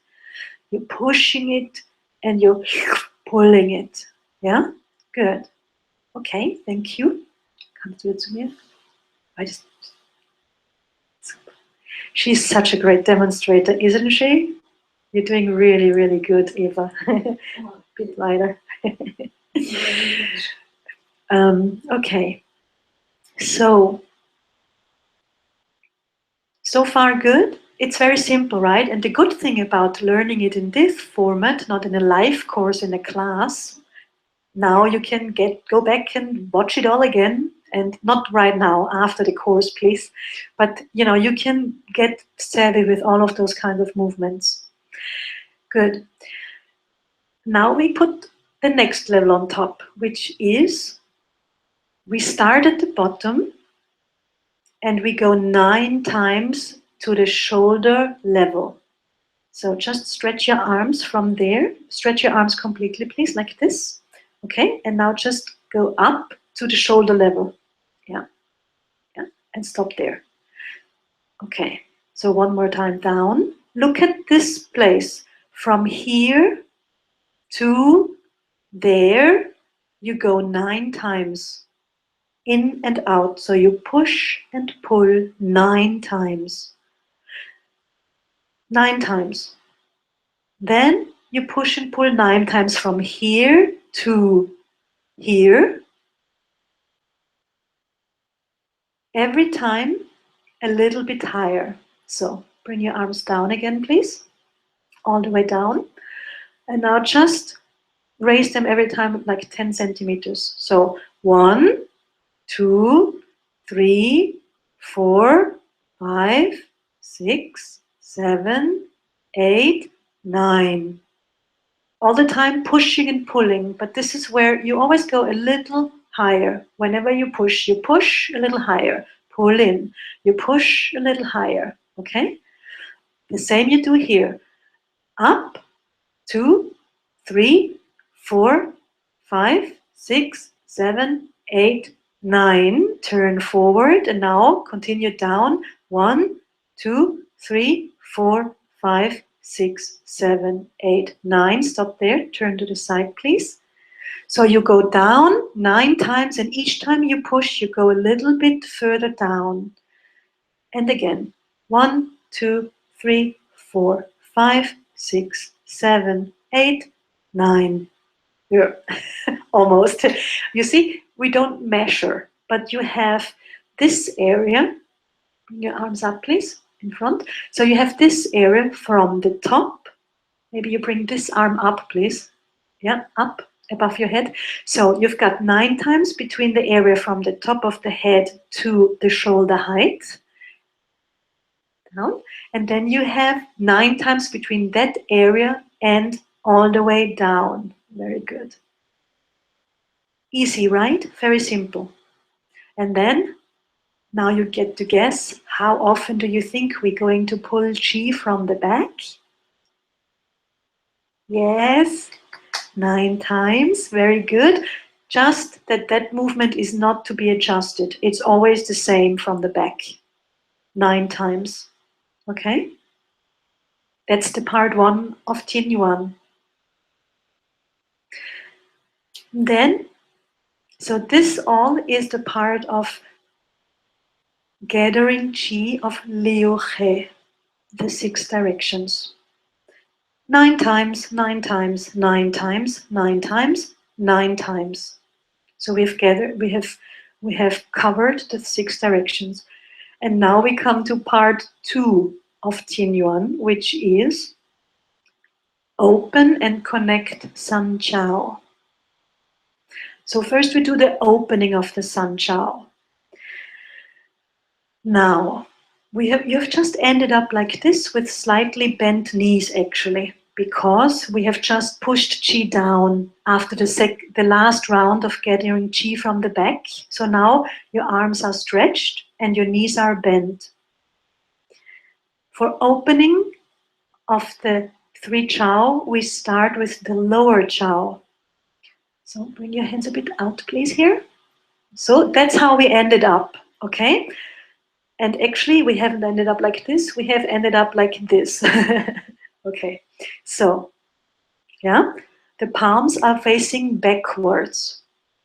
Now, you turn your palms facing your hips. Can you please show this closer to the camera once? So we ended up with the palms facing backwards. Now you are relaxing and turning your palms facing the hips. Good. And now you come back to me, please, Eva. And in this position, you then continue. Bit weiter, bisschen weiter. Ja? And in this position, so ein bisschen weiter weg vom Körper mit den Händen, damit ihr das besser seht. So. Your knees are bent. And now you continue the other way. So you pull the hands toward, you stand up, and while you stand up, you pull the hands towards your body, and then up with the shoulders and out, down and in, up, out and in. So just continue to do that, Eva, and you can just keep continuing to do that too. It's very simple, right?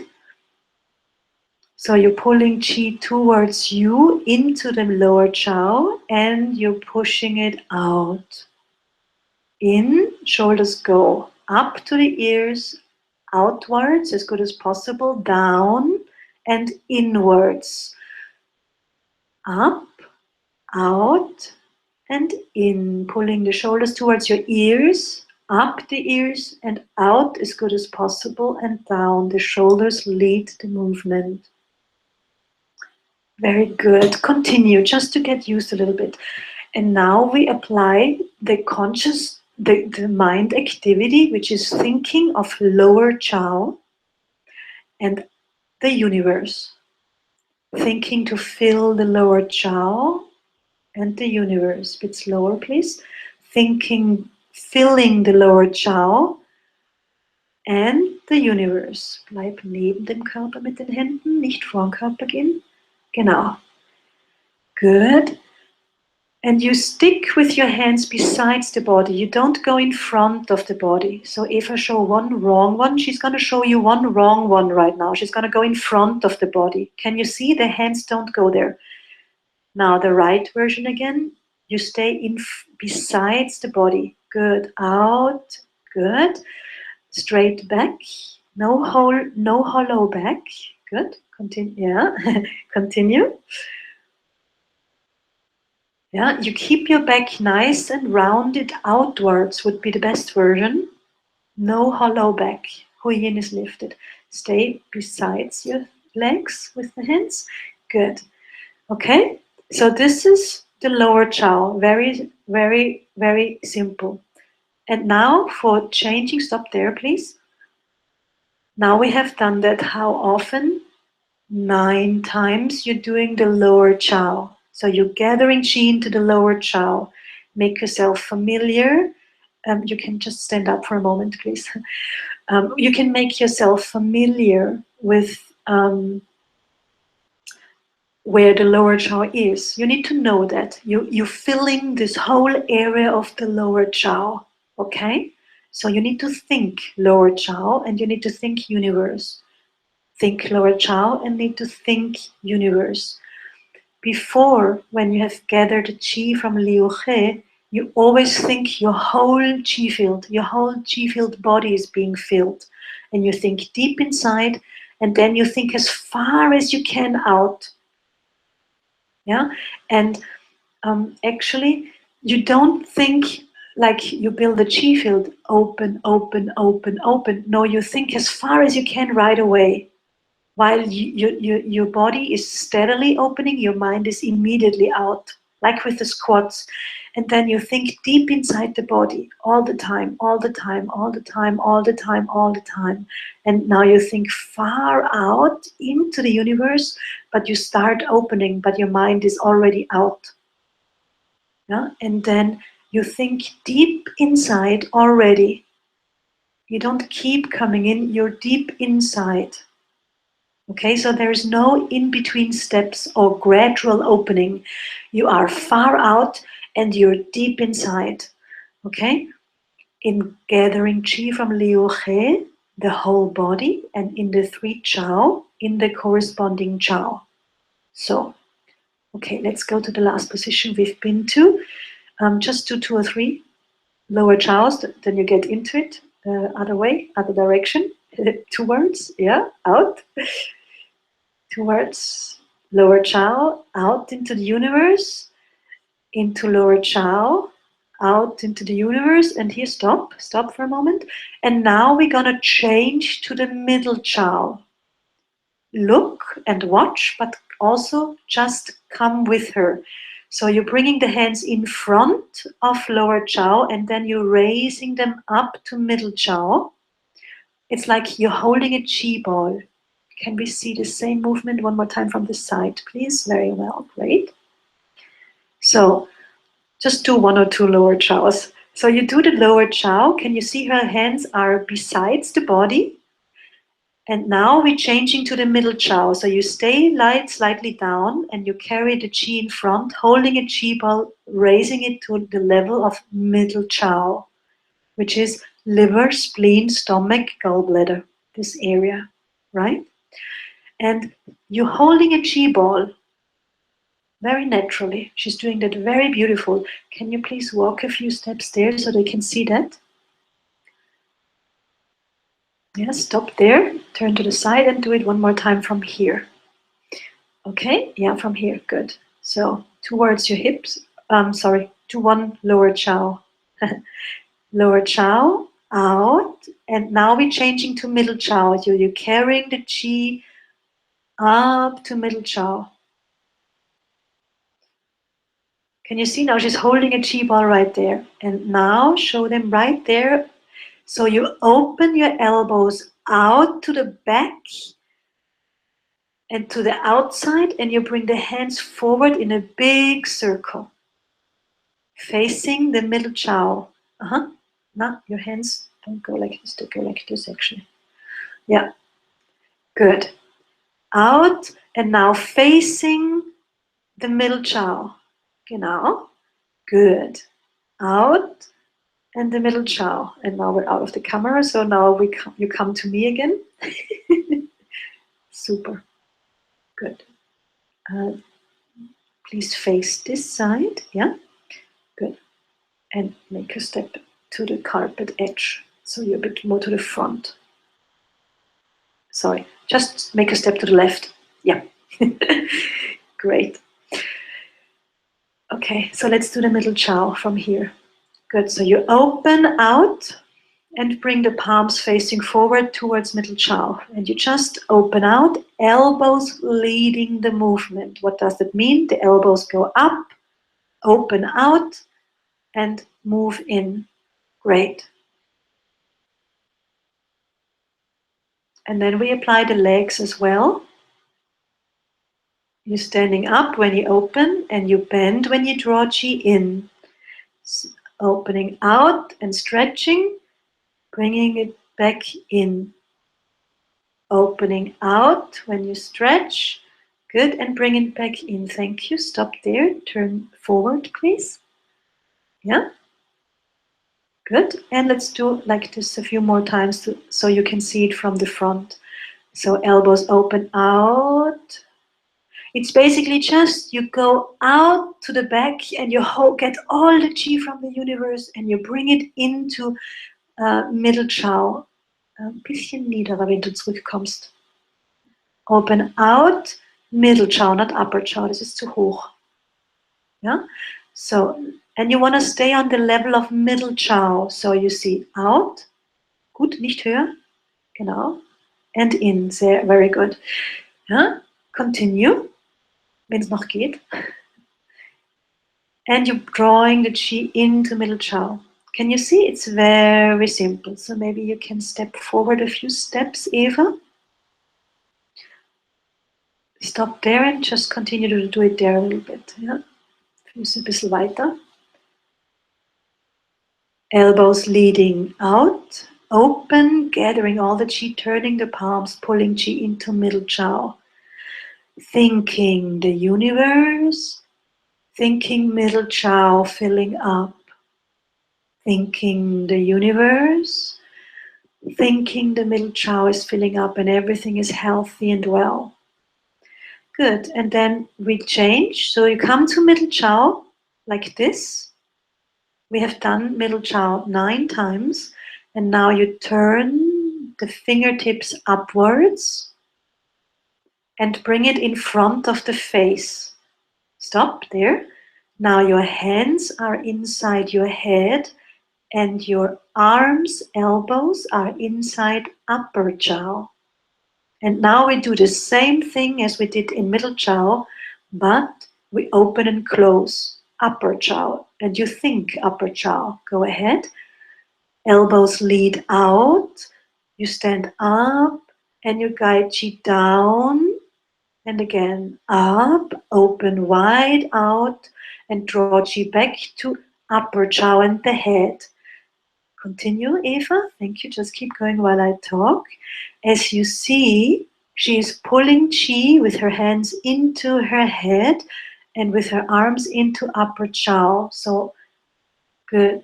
Yeah. So the hands are higher and the arms than before. Thank you. Turn to the side, please. Yeah, you can continue.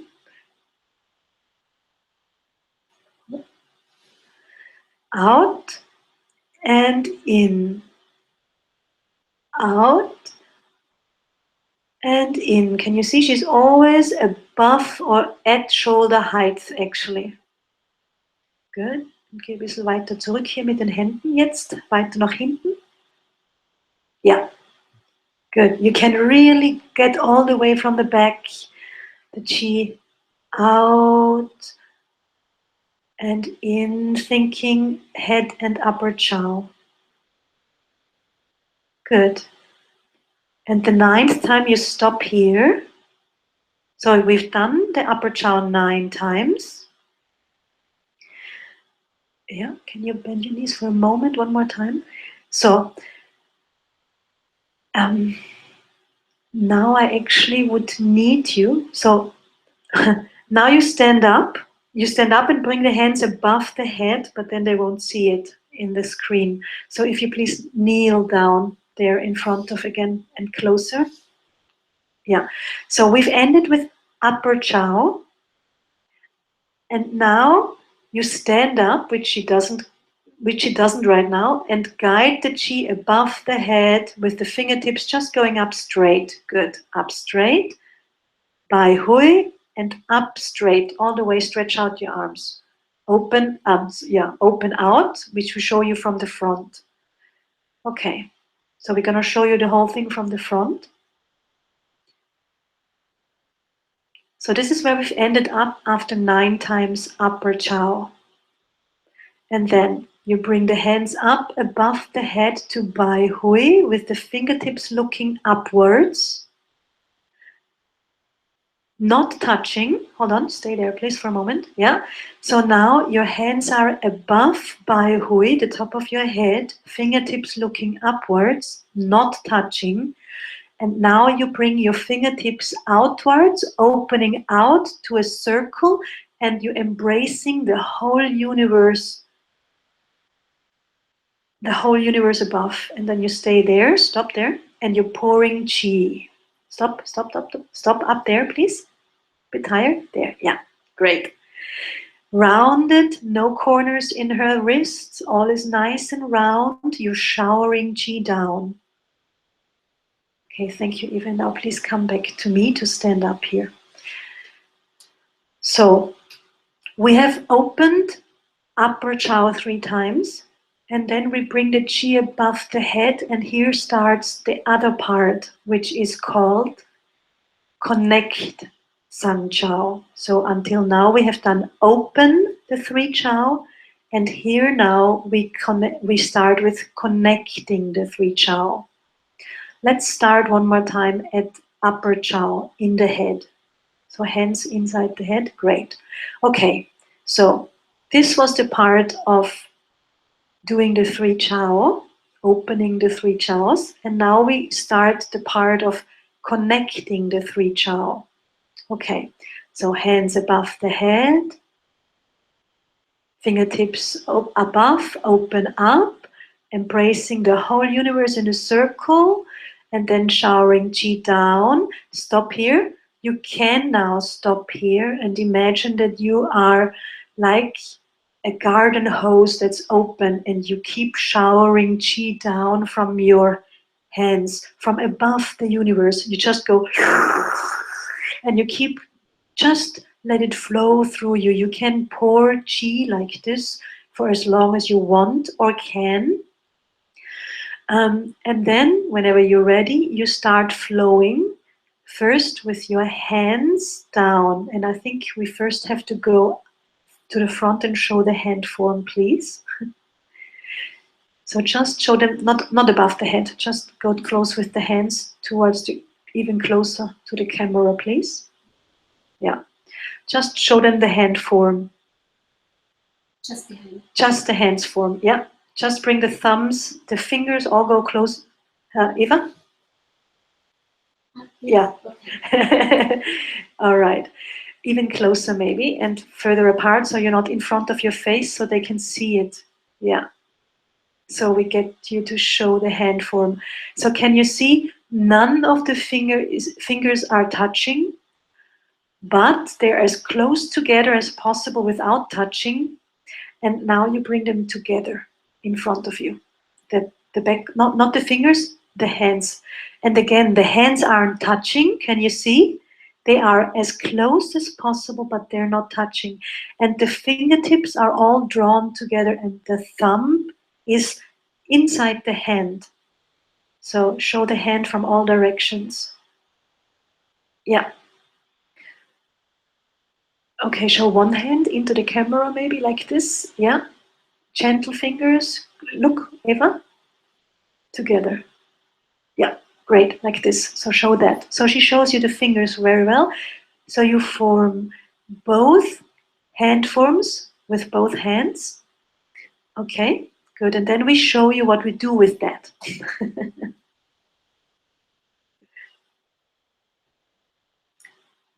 Great. Okay, so we've just ended up above the head, pouring chi down. So now, so that's where we've ended up after opening out, right? So you're pouring chi. Now you form the hand forms that we've just shown you. And at the same time, you start bringing your fingertips into Bai Hui and the head and then down. Not touching the fingers, not touching the body.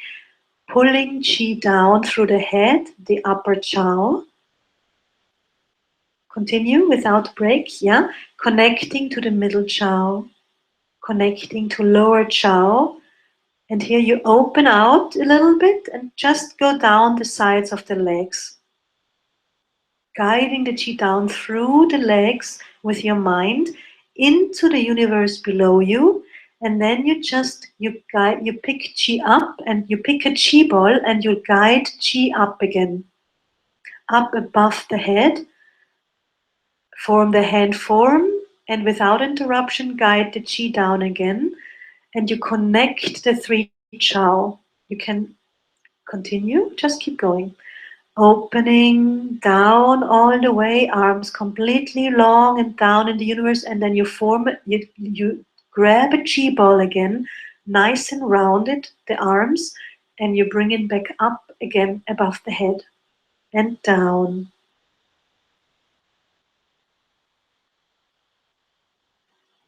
All the way.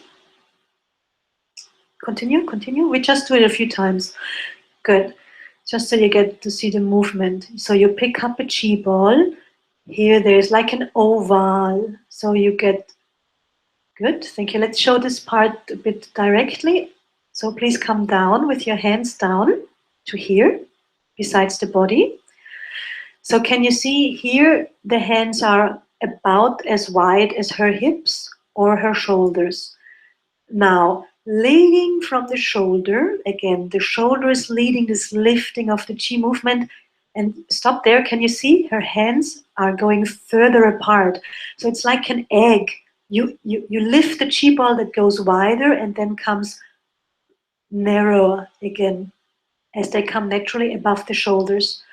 And without break, continue to form the hand form and pour chi down, connecting head, upper chow, middle chow, lower chow, guiding the chi further down, lifting chi up in the bottom of the universe again and lifting it up above to the universe above, pouring it back down again, guiding chi down. Now, when you arrive here, You stop there for a moment. There's no stop normally, but when you arrive here, you want to make sure that Hui Yin is lifted. Otherwise, you're pouring it out through Hui Yin, right? Okay, continue. To the sides of the legs, down the legs, and then again picking Qi up in the universe above the head. We do this actually only 3 times, and the third time, go ahead, looks like this. We connect the 3 Chao, we connect Sun Chao, and when we have arrived in front of lower Dantian, stop there, you turn the palms to face lower Dantian, and then you guide the Qi around to the back. Turn sideways, please. Yeah. And you're streaming in Qi through Ming Men. And then you turn your palms backwards, bringing the fingers into the universe and just open. Good, continue. Open naturally. Palms turning until the sides of the body stop there. So when your arms have arrived here, your palms have turned naturally forward. Naturally forward. Let's see this one more time from here. So you're coming down and you're facing your palms towards Dantian. You bring it close to the body but not touching around your body. Now the palms face your kidneys and Ming Men and you pour Qi in there. And now you think the universe, bring your fingers back into the universe behind you and then start gently and gradually turning the palms and continue. Here the palms are turned facing forward and you're drawing Qi back into lower Dantian, which we have already learned. Nourishing Qi. Turn forward, please. And here we rub Qi in 3 times left and 3 times right, which you won't see a lot because, like you have learned when we learned rubbing Qi, we don't move the hands much. We do the corresponding mind activity, which is stirring and drilling and spiraling Qi into lower Dantian in this case, because we're rubbing Qi to lower Dantian. 3 times left, 3 times right. Okay, then you can sit down. Okay, so I just see I've actually taken 10 more minutes. I just wanted to finish the technical part of Tian Yuan. The good thing is you have a little, you can now rewatch it and, just get acquainted with the technical parts. It's very simple. It's up at the sides, down at the front, the back, each 9 times. Between each segment from down to shoulder height, 9 times from shoulder height to up, but we actually don't have a break there. It's one fluid movement. So you could say, instead of 9 times, you could say 18 times up, 18 times down at the front, 9 times in the back, and then we do each Chao 9 times. And then we connect the Sun Chao for 2 times fully, and the 3rd time you stop at lower Dantian and you draw Qi closely from everywhere around you. So what you're doing, the mind activity while you draw Qi around you here, is during you've practiced Tian Yuan, you have gathered a lot of Qi around you. It's just also, it's not all gone all the way inside. And that's what you do. You go like, you draw it into Dantian. And then you open out in the universe and draw all of the Qi and the Qi field back to lower Dantian. Then you nourish Qi, then you rub Qi, You can do it 3 times each direction. You can do it 5 minutes each direction. You can also do it 2 hours each direction. We're going to go into the different versions of Qin Yuan next time, but this is the basic form of Qin Yuan. And then you do the head and face, and then you're done. So this is us for today. We're going to continue next time, and we're going to practice Qin Yuan, and then we learn Di Yuan, and then we're going to practice Qin Yuan and Di Yuan combined, because that's how you can practice it the most beneficial way, when you combine first and second method. And you can learn, you have time, you can take as much time as you want and learn these parts. Okay? So, so far so good. Let's just draw Qi back before we stop. Close your eyes.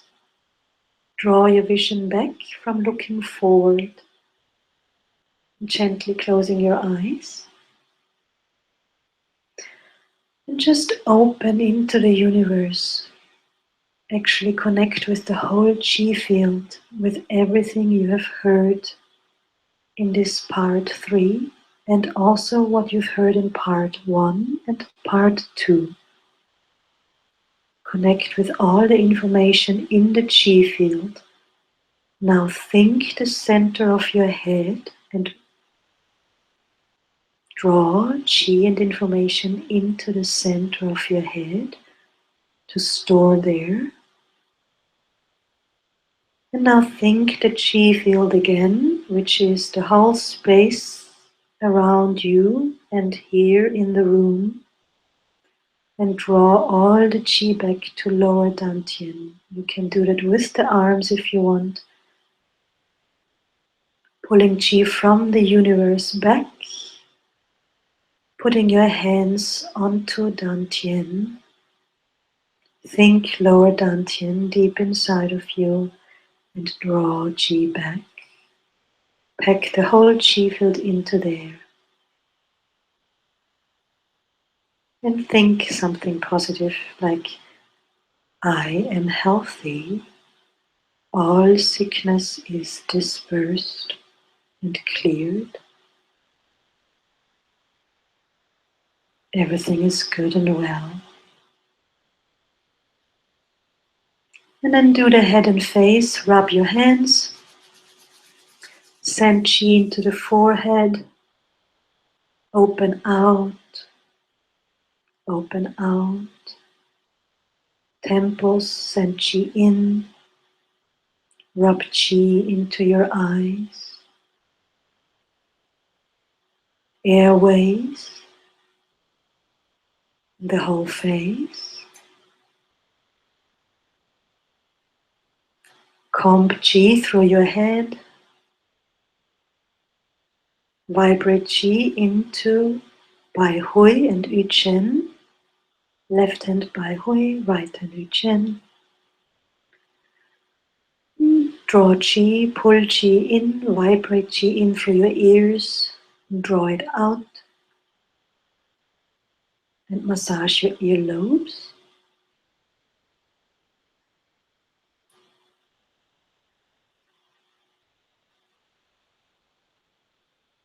Pull the earlobes and gently think how you feel.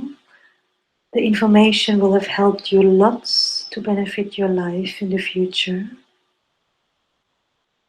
Smile. Gently open your eyes. And I thank you very much. And I see you in part 4. And before you get up, please guide Qi down from rubbing in your kidneys and guiding Qi down your legs.